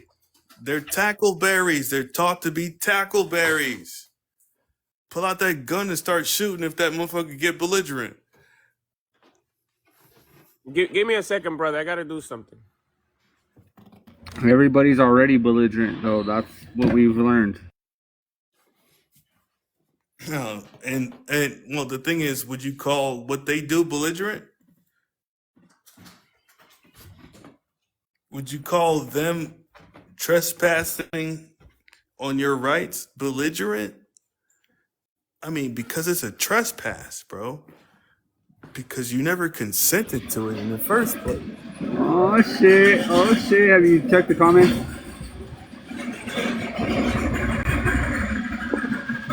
You got an agent in the comments, Ted. What is he saying in the comments? What? He just laid a low virtual comment. And Pooh's calling him out. This is dope.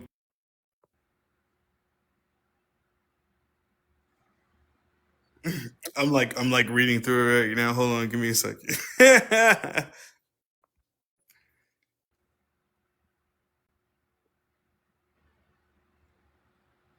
That's what I came on here for too, is just to tell you that I won class and I enjoyed class last night and I can't wait to keep going. Oh, I see. Sam is trying to contest the fact that the Constitution has been suspended.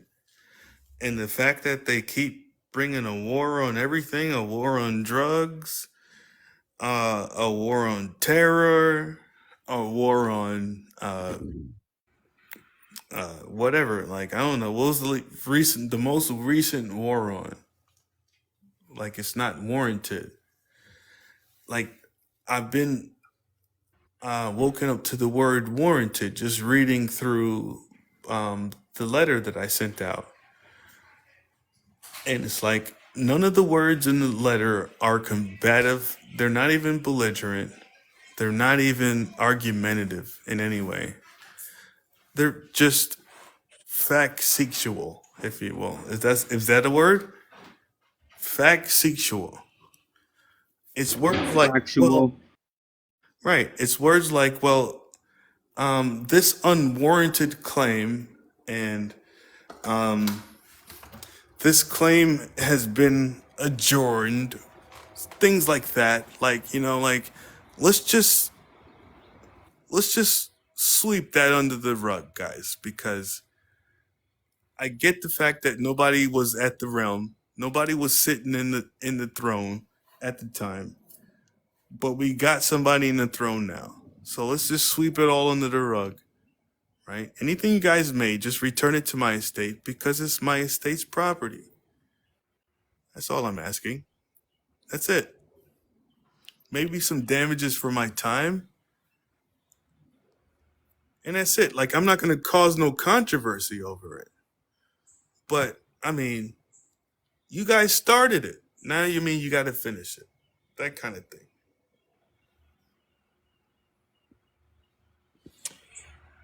It's a lot of confusion out here too. It's a lot of people trying to mock what we're doing. Like they trying to mock the fact that they don't understand what is going on.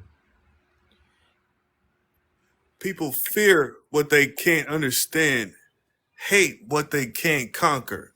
Okay? That's Nas right there. That ain't even me. That's Nas. Guess just the fury of man became a monster. I just put out a video today about humans and human beings and how they are monsters. They have no birthright. They have no claim to the throne. They have no claim to property. I mean, these are bastard children. These are humans. And this is how they leave us. They leave us as bastards. No claim to our birthright. Right? They don't want the dad's name on the birth certificate at all. And they put the mother's maiden name on the birth certificate. Right? Not her married name. And it just makes you a bastard, bro. Like, you're not heir to any throne. You're not heir to your birthright. I mean, it's deception from every point and level from the time you popped out of that uterus. I don't care if you was cut out or if you was pushed out. You've been stripped and robbed of what's due to you. Period. Oh, let me. I'm sorry, brother. Let me. I forgot to tell you this. When I was in court, I told the judge because she was asking me to pay the landlord, and I told her that there was no money. That I was going to make a promise on the record that I was going to pay when there was money, because there was no money since 1933. There's no money in the U.S. And she got really mad and trying to make me look like I was crazy. Well, who's your landlord? My landlord, it's my I know the lady, my landlord. She's the brother, my brother's mother-in-law. My thing is this: a private contract distinguishes the law. It sets the law. So if you and this private person came into a contract and she said she wanted X amount of Federal Reserve notes, Yes, and I told her that there was no money, that I was gonna pay her when the United States, when there's money again in the United States, because right now that's not money. I told them there was Federal Reserve notes. That was not I real mean, money. Federal Reserve notes are legal tender for all debts, private and public. So even if you're doing a private contract with somebody, you can request Federal Reserve notes from them.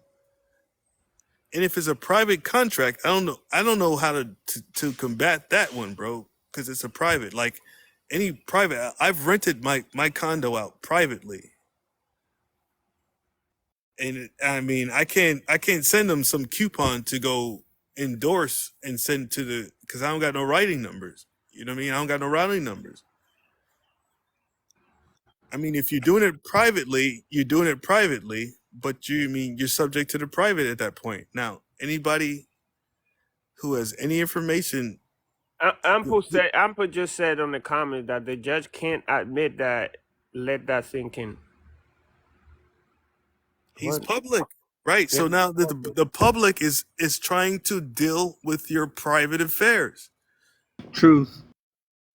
Right. So I just had a call with a guy earlier today where I don't want to give out too much information, but just say, for instance, I rented a U-Haul truck and I kept it past the return date, and I was served with like maybe a charge for theft of some sort of type, right? But by the end of that week, I settled the debt with U-Haul. But now the state is still trying to come against me and saying that I still committed this theft.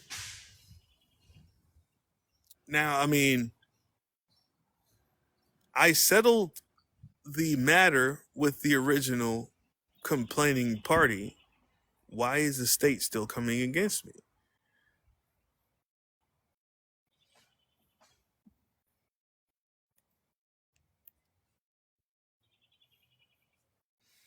That's what I'm trying to say. Ample, I'm trying to wait to bring you up because, like when you come up, I mean, it's just the law. It's just the law. See? I don't think he can come up. No, I think I'm he gonna let got him up. I think he got kicked out, or maybe it's just he can't go live on his own profile. I haven't even invited him. He hasn't requested it, but I'm gonna request him in a minute. Yeah, you see, he's locked up on TikTok. Let me see. Penitentiary, Sal Block. He said, I'm locked up in TikTok penitentiary, Sal Block 8. Telling me? I'm Are you fucking telling dead. me? Are you I'm telling me I dead. can't even put him up right now? He's not in the I list. guess yesterday he got kicked out. He got kicked out yesterday. They told him that he was giving misinformation. So And he Paul, I got told you, man. You got he got locked up. He got locked up for a week or something like that. And Pooh, you got to tone it down a little bit, man. You got to give it to the TikTok pedigree, or else they gon' censor you, man. And we don't want that, but like here's the thing: Ampu might not give a fuck. He's like, man, I'm gonna give him that real deal Holyfield every single time.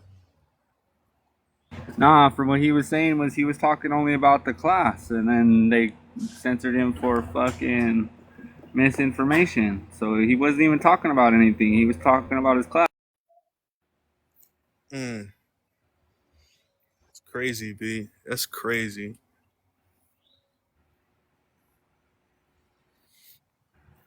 That's crazy. And you know it's even more crazy. He said TikTok penitentiary cell block 8.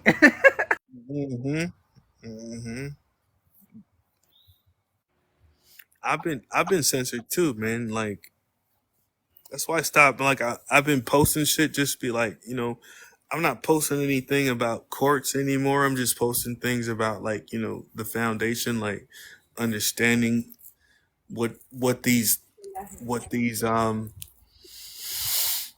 sleight of hand statutes are actually doing to us. I'll post that all day long. And that's what I'm focused on. I'm not focused on courts, man. And if you want to go to courts, like everybody reaches out to me, they got a court case. And all they want to do is argue about it. And I keep telling them, like, well, dude, man, you sound like you arguing. Well, nah, B, I ain't arguing, man, because I got the right. B, I got the right. B, like, fuck that. Excuse my language. Nah, man, I got the right. You know what I mean? And they get angry. And I'm like, man, now you're being emotional. Nah, I ain't being emotional. And I'm like, okay. He's not trying to Funny hear when it. you call someone out for being emotional and they're like, no, I'm not fucking emotional. I've been there too, man. I can't even hate on it because I've been there. I've been guilty of it as well. That's why I have a real understanding of it, you know? I could call a spade because I've been the spade, you know what I mean? Because I've been emotional. But he's been there, this. but my thing is are you able to critically think and understand when you are or not being in that type of mind? Or are you willing to comprehend what's actually going on in front of your eyes? Or are you just going to willfully be ignorant of it and just want to continue to fight? And just want to continue to fight.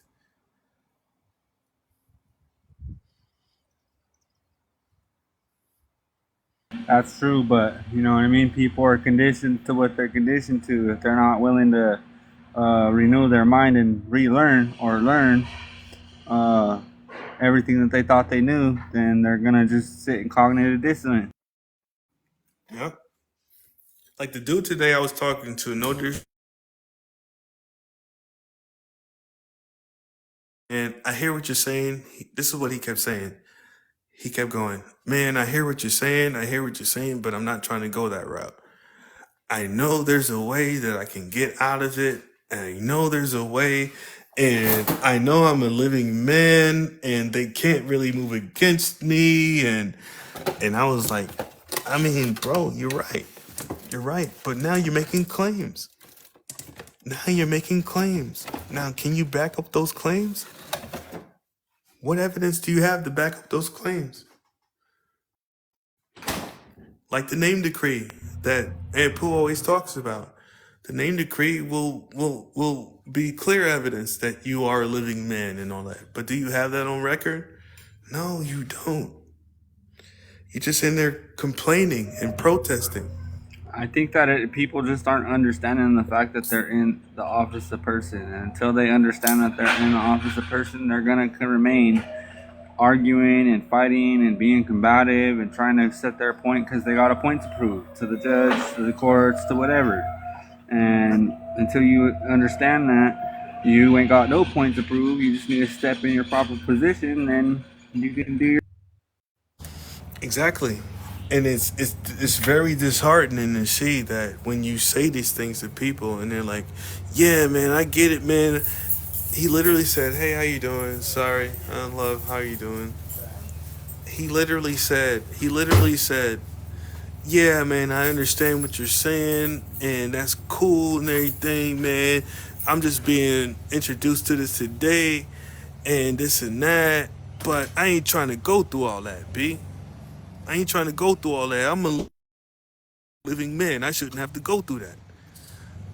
And I'm like, bro, like, well, that's all well and good, but how do they see you? What do they have on record? Can you prove that you're a living man? What do you have on record to say that? See, now you're making statements that you can't back up on the record because that's how these courts work. They work on the record. If I'm lying, I'm dying, man. If I'm dying, I'm flying because I ain't know I was lying. There you go. Yeah, I If you feel go in that. there, if you go in there saying like, "Oh, I'm the living man" and all this stuff, they can be like, "Oh, who is this guy? Who is this guy?" Creditors ask questions, debtors make statements. I mean, we're holding his name right here, and we're doing business as his name. But this guy's up here talking about he's the head honcho. This like the Chris Brown Quavo beef right here. Who's the head honcho? I mean, you guys could you could make diss track after diss track, but until it's on the record, and it's indisputable.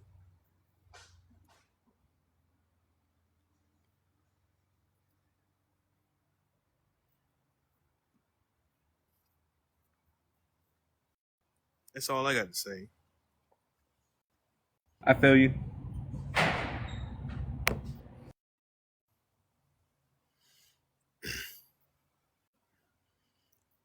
Honey Drop, it's good to see you. And Pooh is in the house. It's good to see you.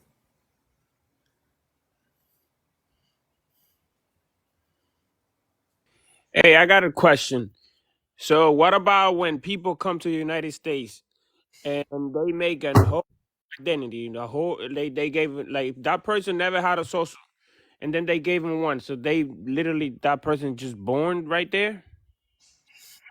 I don't know exactly, but my thing is this: somebody created your name, and that's where all of your that's where all your chips are, right? Somebody created the name, that all caps name. That name came from somewhere. They can't bring charges against you unless they have that name. Find out where that name is located and take control of it.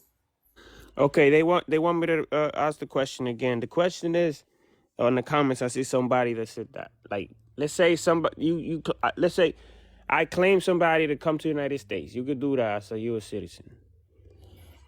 And once they get here, 3 months after they get here, because I happened to one of my family members, 3 months they got a social security and a green card. But exactly 3 months, and I before I heard people talking about after 3 months after you born, 3 months it takes for them to create a name. So basically, when somebody comes into the U.S., I don't know how that works because they never had a social before. Okay. I don't know how that works neither. Like, I didn't go that route. Naturalization Act of 1870 and 8 USC nationality is what Ample said. And that was the Look same that up, thing. AJ. That was the same thing with E in the other live. And Pooh kept telling him, "Look, man, look that up. Look that up." I mean, if you can't find a trace to your name, then I mean, I don't think there's anywhere you can start. You know what I mean? Because that's where it starts. Do you think they can file charges against you without a name? It'll be John Doe, but like, I mean, I wouldn't show up for John Doe. I'm sitting at home for John Doe. I don't know who John Doe is. Honey Drop said immigrants and U.S. citizens are enemies of the state. The Social Security number, funds, and trust that they start. Yeah.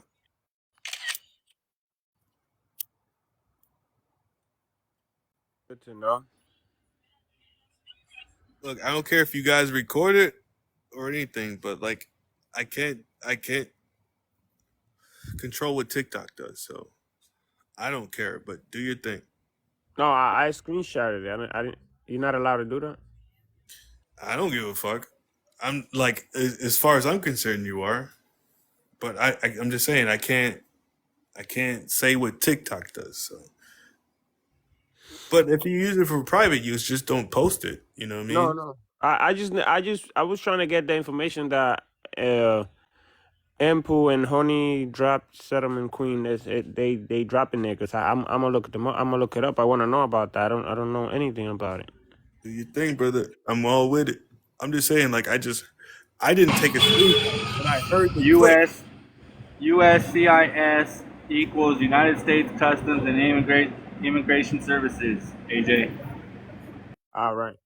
Yeah, that's why I was telling the brother that I screenshotted. That's the reason why. Absolutely. Do your thing, bro. Get all the information you need. I'm all about spreading it. I'm just saying though, like like a public notice to everybody. I did not take a screenshot, but I heard the screenshot click. Yeah, So that if you're taking screenshots on people's live, they're going to know if you're doing it. Okay. oh You I can didn't know. You can do it as much as you want on my live. I don't care. But if you're going on other people's live, just be well aware of that. Okay. All right.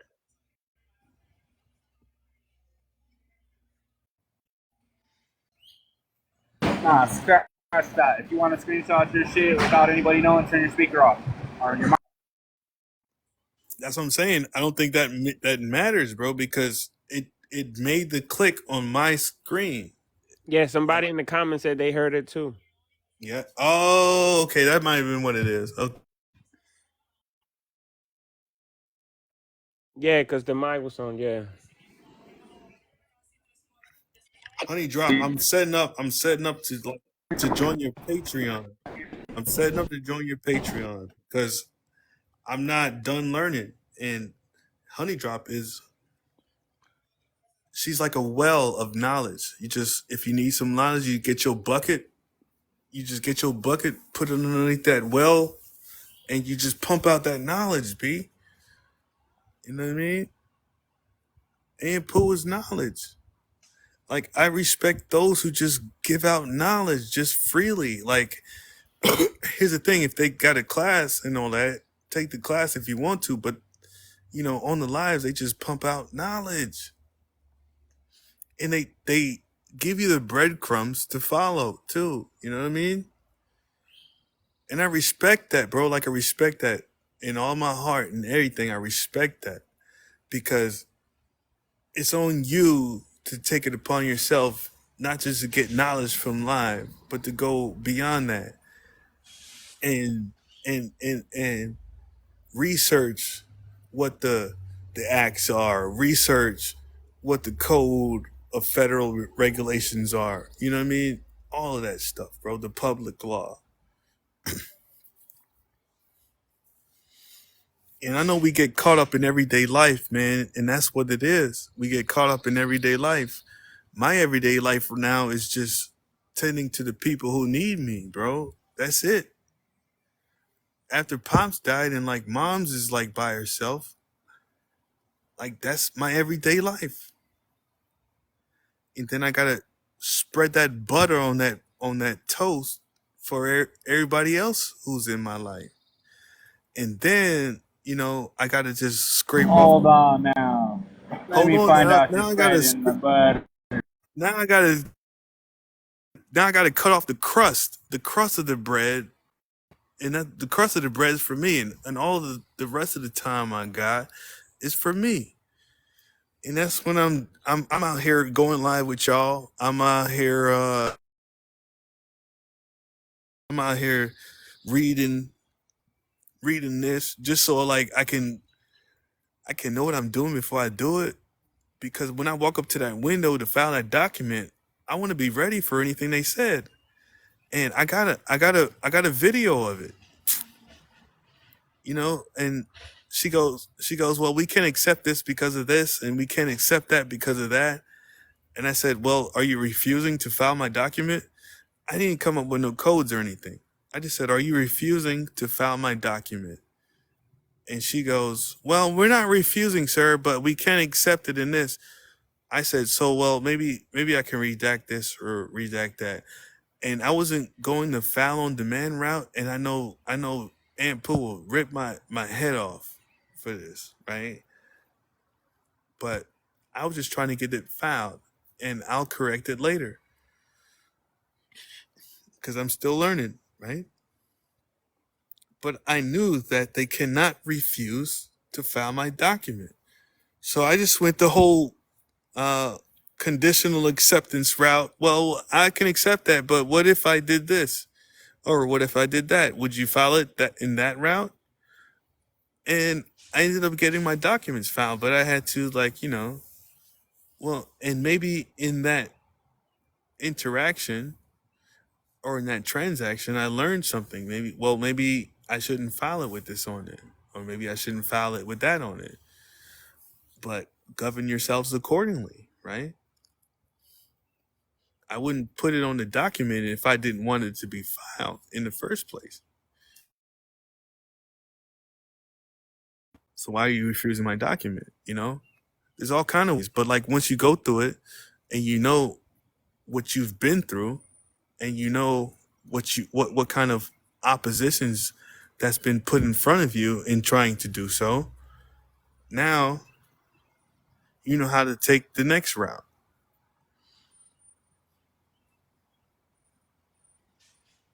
File on demand, 18 USC 1501.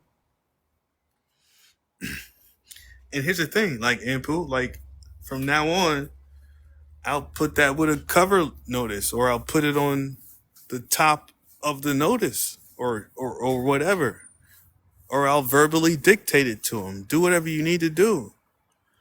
I just didn't have the confidence to stand behind that at the time. You know what I mean? Because I was like, well, just file my document. Damn it! Just file my document. Shit.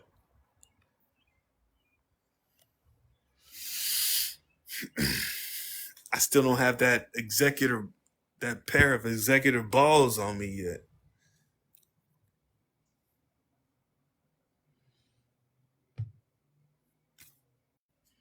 Just like in the Matrix, Neo stood up to the agent. And Morpheus was like, wait, y'all, hold on now. Hold on. He's beginning to believe. He's beginning to see through the veil. He's beginning to know his power. And only he has the power because they only have the power you give them. Even the agents in the Matrix, they still had to overtake the bodies of the people who were not awake. If you were still in the Matrix, they can overtake your body. But if you were awake, not one agent can take you, right?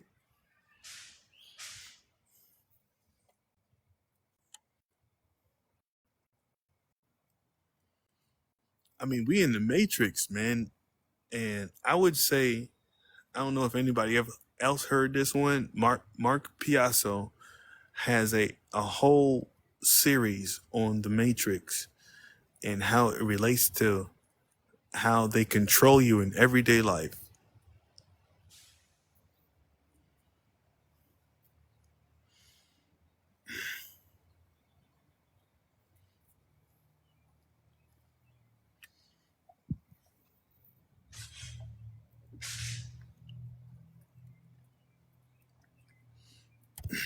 I gotta say this, y'all. I gotta maybe.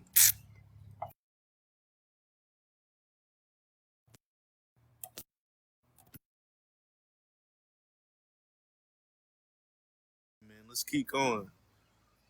But then I gotta go out because I got those around me that love me and I love them, and I give those around me more precedent than people on the internet. I love you guys to death, but those around me I give more what's priority. We'll say that. Even if they don't even know me, man, like I see them every day, man. I see them. And how can you deny the people you see every day? You know what I mean? I see them every day and they take care of me, man. These people take care of me, man. I can't deny that. Even if they don't agree with all of the stuff that we talking about, even if they call me a sovereign citizen, I don't care. I mean, these people they still love me, man. You know what I mean?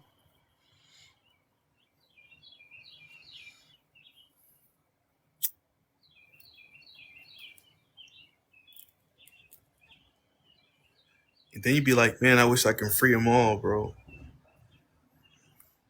The thing is, you got to put that mask on yourself first before you can put it on somebody else. You got to free yourself, man. And then you start building it. This ain't no HMH. I don't know, man. I'll agree with that to a certain point. Like once I give you the knowledge and now you want your hand held, now that's HMH, right? But if I give you the knowledge and you go out and you start doing it, and now you got a question in the in the in the in your journey. I don't like using process. I'm replacing process with your journey, okay? Within your journey of trying to fulfill this task, if you will, or this endeavor, or this plight to sovereignty. I don't know how to put it into words, but you get what I'm saying. If you need help, Yeah. then this is what Let's Talk About it's all about. Because everybody who I've talked to on my Let's Talk About It, they all have we'll say a plan of action in place. But let's talk about it now. Let's talk about it. Like the last guy, I just talked to him today before I went live, and he's going through, well, they don't got this and they don't got that, and they can't prove this and they can't prove that. And I'm like, well, dude, you can't make those claims. And he's like, nah, but like I'm not making claims. I'm asking questions too. I know what you're talking about. I'm like, okay, cool. So you was asking questions? Yeah, man. But like at the same time, man, how do they have the right to do this and do that? I'm like, bro, you're getting right back to rights now. Now you're getting right back to rights. And this conversation was like maybe 2.5 hours. It was a great conversation because it kind of just highlighted the fact that people will always resort to defending themselves, therefore always being the defendant. And the defendant is causing controversy in the courtroom. The defendant is arguing. They bank on that, and I'm kind of using that word as a apply. They bank on you to be the defendant and portray or act in public controversy. They want that. Absolutely. Why? That's how they get paid. They can charge you for the hours, right? In how attorneys charge you by the hour, they can charge you for all the hours. And a lot of them, I just saw like one thing. I was going to put it on TikTok earlier today. I'm about to go find it again, and I'm gonna put it on there, on how these lawyers frivolously charge you for the hours. If you connect There's a code in Georgia where it says that if you get convicted of any crime, whether misdemeanor or felony, the debt for the court case, you have to. Are you in Georgia, Moon? Well, you don't have to put that out, man. Like, send me a D, man. No, I'm not in Georgia, but I just know that that's the most blatant one, and I learned that from Yusuf Al because he's all about Georgia. Yeah, because he spent time in Georgia, right? But you said what was that? What was that statute or code or regulation that you cited just now? Can you repeat that? I don't know which one it's called, but it's basically saying we're upon what? conviction. I don't know which one it is. I know it's a Georgia annotated code, but I can't cite it off the top of my head. But I know that it says. Okay, sorry. I know that it says upon conviction, the cost of the court or of the court proceedings will be put onto the defendant. Right. So that's one thing that the guy that I was talking to earlier today was, he kept filing motions on the court, and I think he just kept filing them incorrectly per the whatever state he's in. I can't remember what state he's in. Per the state he's in code, right? So he keeps filing these documents, but he's probably not filing them per the procedure. So it's not if getting. you're not following procedure, it's not the best thing to do to file motions. And then one people also got to understand too is it tells you in court procedure that a motion is a request. So if you're asking the court for a request, you're given fucking jurisdiction. Excuse my French. Correct. And that's what I told him, Moon. Moon, I told him, I said, well, stop. First of all, stop filing motions, right? Because they stuck a public defender on him because he kept filing motions and they kept getting denied by the judge, and they tried to hit him with a competency hearing because they like, who's this guy filing all these motions? And I was like, well, stop, bro. Stop doing all of that. Let's not file any motions because an attorney files a motion, right?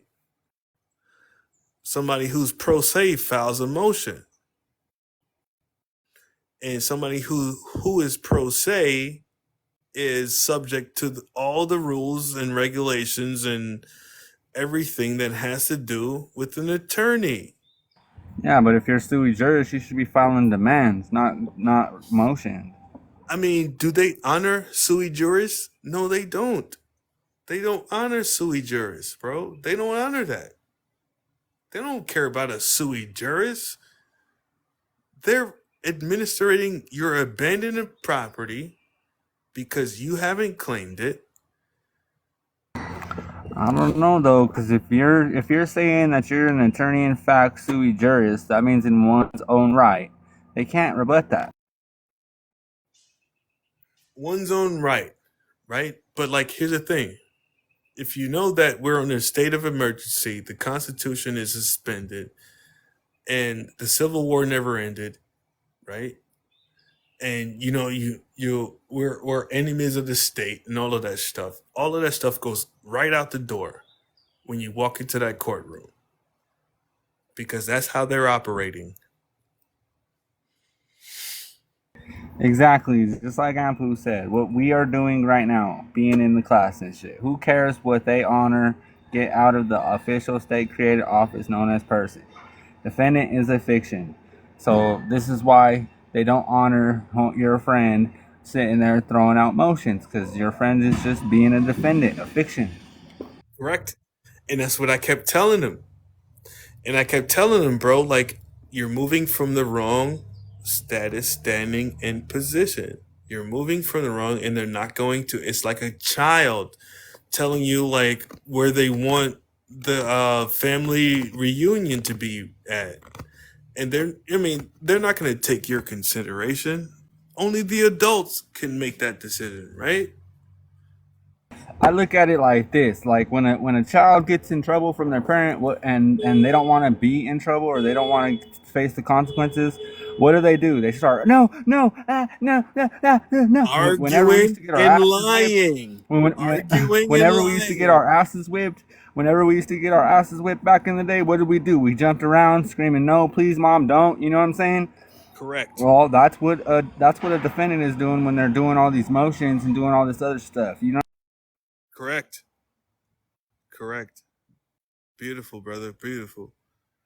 Well, Your Honor, and then you calling them Your Honor, so you're giving them that honor, right? In my last court case, I didn't even use the word honor. Exactly.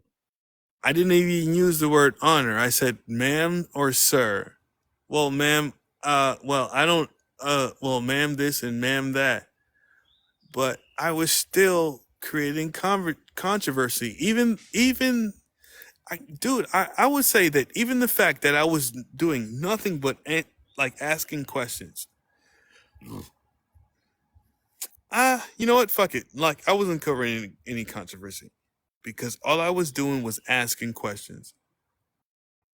And the judge sat up there and answered every single last one of my questions. And I got the transcript for the whole thing. And I read it several times. And I was like, wow, holy shit.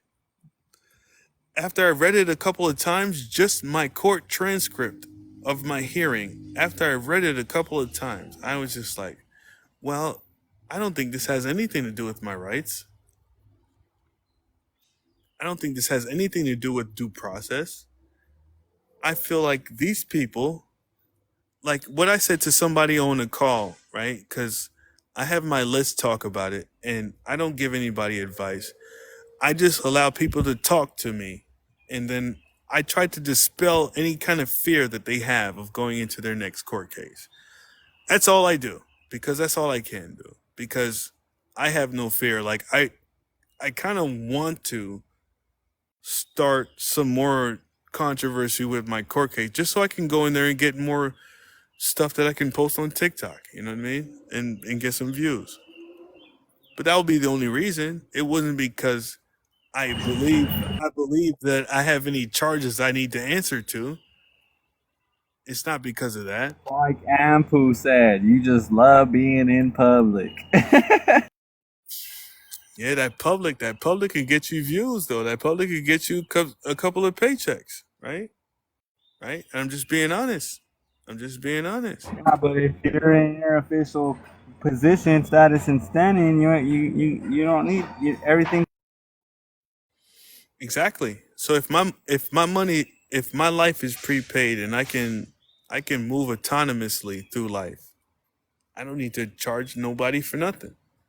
And until I get to that point, I'm just gonna be like, doing what I can and be like, hey man, send me a donation. And the dude called me out today because I was like, hey man, I'll talk to you about your case. Let's talk about it, because I swear to God, I should never swear to God, but I will just say this.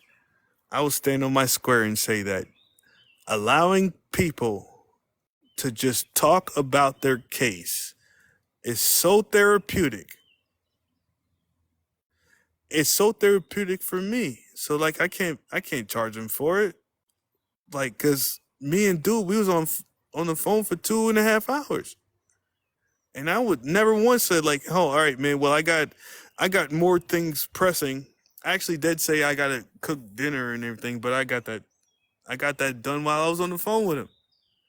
Because I didn't want to get off the phone with him, because we was building. We was sharing our knowledge, sharing our experiences. We was building, we was cooking. And now from that cookout, me and him, we can both get a plate and eat and get sustenance from that. You know what I mean? That's all I'm saying. Yeah, I feel you. But with the way I see it is, it's like this: with the hand that you extend be extended back to you, if the table was.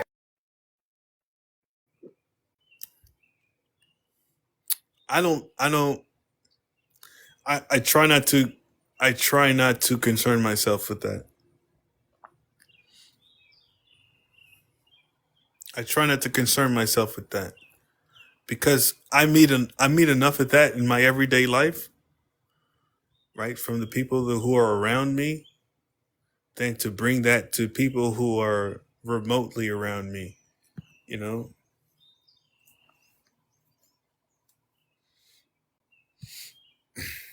Or that might be vice versa, actually. But to me, it's like, in order to do a good deed, in order to do a good deed, now if you attach payment to that, I mean, it wouldn't be so far long before you're an attorney. You know what I mean? I mean, it might start off righteous and whole, but after a long while, people will be like, well, these people entrust in us, and well, maybe I can get some more money out of them. Maybe I could get, I can start billing them by the hour, you know?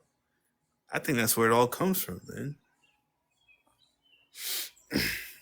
And again, like, I'm not against people charging for their time, but what information are you giving out, right? So, like, if I get an attorney, I'm paying this attorney for my time, but the attorney's not giving me anything but a plea bargain. And I'm like, Mr. Attorney, Mr. or Mrs. Attorney, I don't want to enter a plea because I don't feel like I have done anything wrong. So why should I plea to the plaintiff when I feel like I'm innocent? Now, I mean, can you just enter a declaration of innocence? Maybe I declare my innocence. I don't want to make any plea whatsoever.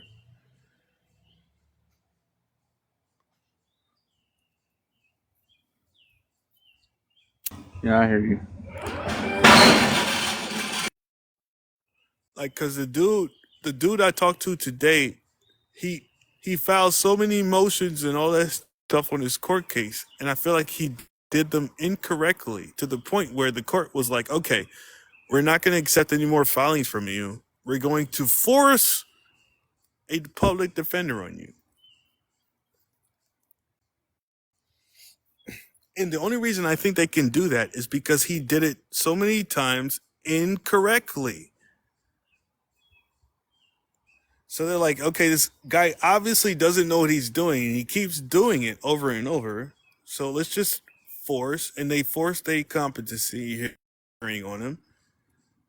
And I was like, dude, stop filing stuff until you've read the code. If you're going to file something on a court case, you better know how they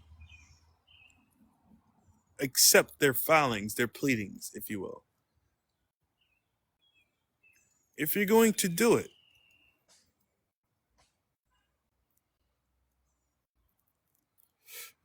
Because I filed all kind of motions on mine, and they never accepted it until the day I sat down and read through the Georgia rules and regulations. Okay? And please forgive me. Okay? This is only what I did in order to lift or recall my bench warrant so I can travel freely on the roads. I filed a bill of particulars. Okay? I filed a bill of particulars because discovery, as far as I'm concerned, can be filed at any time. And a bill of particulars is a form of discovery. I filed a bill of particulars, and I read through the Georgia code, and it said any subsequent filings on any matter should be filed with the criminal case manager, and all parties should be notified.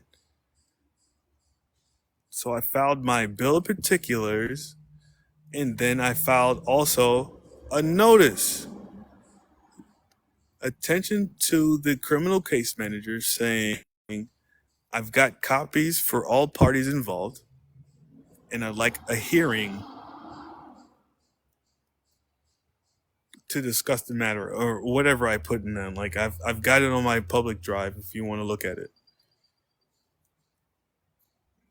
And that got me my hearing, and that got my warrant lifted. And I went in there and I started giving it to them. I started giving it to him. I said to the prosecutor, I said, well, I filed a bill of particulars. It was received on such and such date. And she goes, well, okay, well, I can help you with that. She starts looking for it. All of a sudden, she can't find it.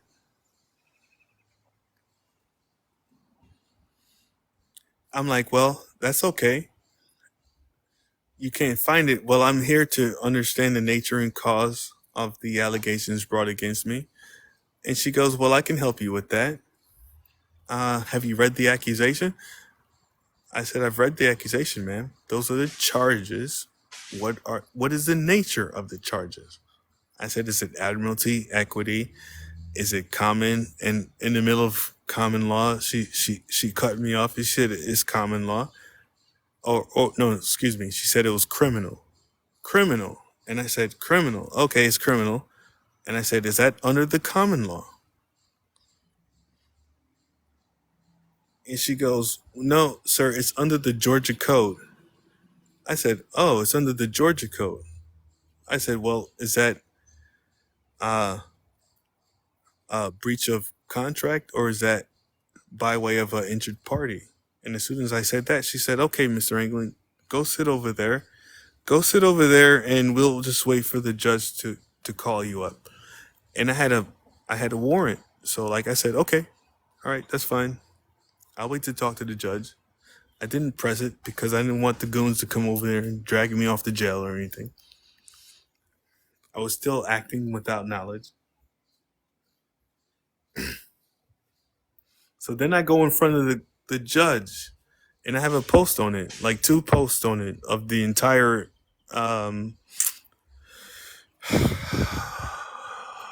the entire dialogue with the judge, if you will. And I asked the judge a bunch of questions. I saw that. Yeah, I asked the judge a bunch of questions. She refused to answer them. And the gist of the story is she just scheduled me for a jury trial.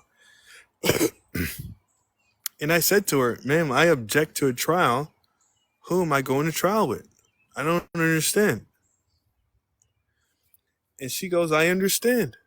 I understand, Mr. England, but she goes, this court case has gone long enough. This is 2021, and we got to come to a resolution. And I go, well, I agree. I agree to that. But I put my condition on it. I can't move forward unless I know who's bringing a claim against me, man. Who has standing to bring any kind of claim against me? And that's when she sicked their goons on me, and they shuffled me out of the courtroom. And I was glad. And then I called them the next day. I said, hey, do I still have a bench warrant out? They said, no, you're good. I said, all right, I'm going to go shoot pool tonight.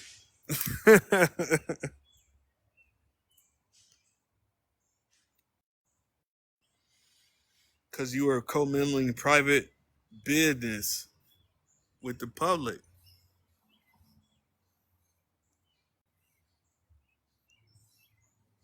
In what regard, Ampu? Moon, do you know what he's talking about?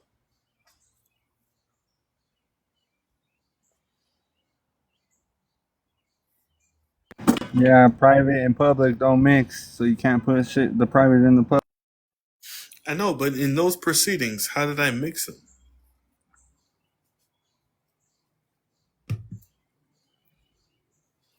Because I didn't go in there and I made no statements. I literally made no statements. All I did was ask questions. And if I made a statement, it was annexed with a question. I'm about to drop out real quick. I gotta sweat my supervisor down. Yeah, I'm gonna drop out too, guys. I'm gonna get back on later on because I got people. I'll look for you later. All right.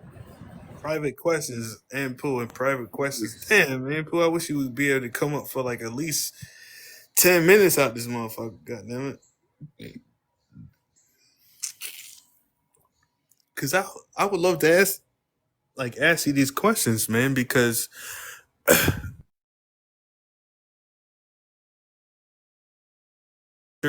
as far as it pertains to getting through a court case, because I'm not trying to deal with no more court cases anymore because I know what goes on in that venue, right? I'm just saying, like,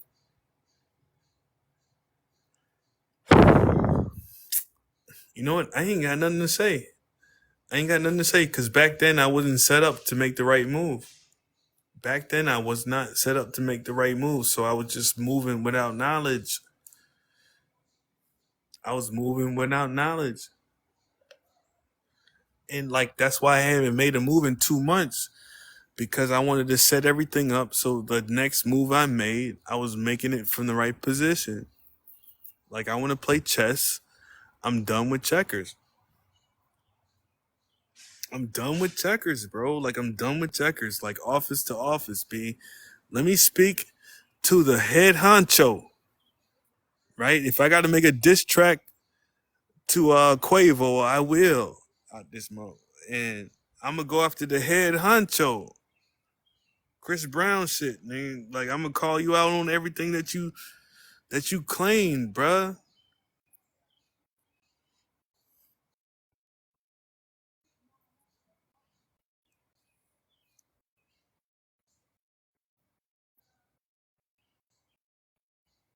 Right. Like the other day in Pooh, like you was on the live, or I might have been on your live. I don't even know. But I was like office to office, right? Like here's the thing, right? I was talking to this one guy on my Let's Talk About It, right? I allow people to talk to me about their court case because I learned so much from these things now, people, right? Office to office. Now you're filing all these things, you're filing all this, you're doing all of this, but what office are you doing it from? I'm trying to tell him, like, okay, so at one point in time, did these people go from public servants to public officials? And I asked them, what is an official? Where's the word official derived from?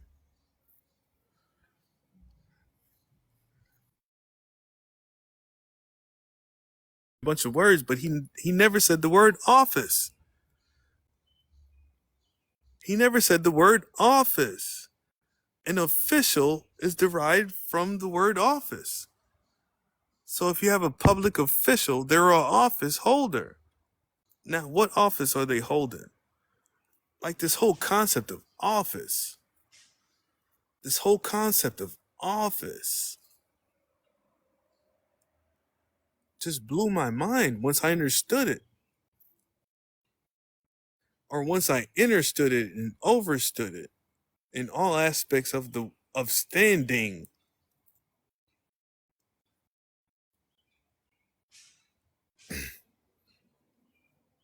Now my estate has all kind of offices associated with it. Now, which office am I holding for my estate?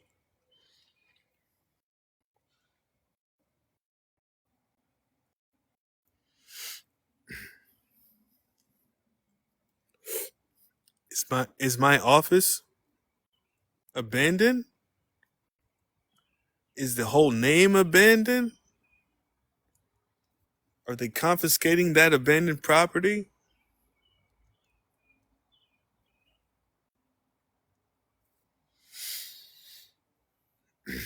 And I kept telling this guy that, and he's like, man, I get it, man, but I shouldn't have to do all of that in order to get my rights. And I'm like, bro, there's nothing I can agree with more. However, you still see your ass dragged into that court. You still can get your ass a failure to appear in a warrant. You still have all of that against what? Is it against your body? The free living man that you keep proclaiming to be? No, it's not. It's against your name. So I don't care where you go on the face of this earth. You can't use that name if they have a claim against it. You can't use your own name.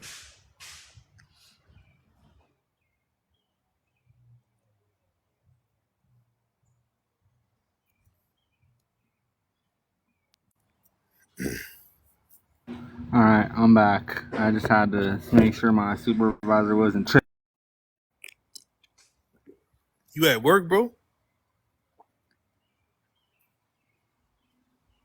E. Respect, respect, respect, respect. I don't care where I'm at. I'm gonna get this knowledge. I'm gonna build with the people. I don't care where I'm at. Respect, move. Yeah, no, my supervisor likes to fucking pick on me, bud, and I don't know if it's because I have tats on my face or what, but he always be trying to like hound me and shit, and I don't like it because he doesn't hound nobody else. I'm not gonna speak on it because I don't want to give you no advice and compromise what's going on in your situation. You know what I mean? Oh no, you're good. I'm just saying, like, I'm not gonna sit there and let motherfuckers sit there and hold me to a specific standard, but then everybody, my peers around me, they don't hold to the same standard. They don't fucking run their mouth, excuse my French, but they don't run their mouth to them. They don't do nothing with them, but they want to run their mouth to me. I ain't cut from that kind of cloth, so I ain't gonna put up with that shit. That's all gravy. Like, I mean, it sounds like a bunch of people talking, and you ain't in that conversation. Nah, he just likes to fuck with me and hound me, and I don't like it because he ain't hounding nobody else. And then he holds me to a specific standard, but then he doesn't hold nobody else to that same standard. And if you're a leader, hold everybody to the same standard. Together, everyone achieves more. Give me 25 push-ups, soldier. Give me 25, soldier. Get down and give me 25, soldier. Cause I don't know, like, even if you feel like you're working for a private job, even if you feel like you're working for a private job, man, but you had to give up that social. If you had to give up that social, which everybody got to do for a job nowadays, I don't know what kind of job you can get without your social. If you had to give up that social, get down and give me 20, soldier.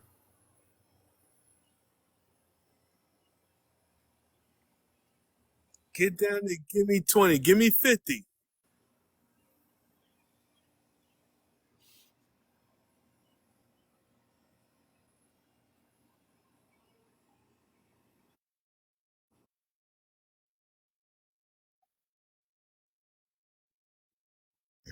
Hey, but look, I'm gonna get off, man. I'm gonna get back on.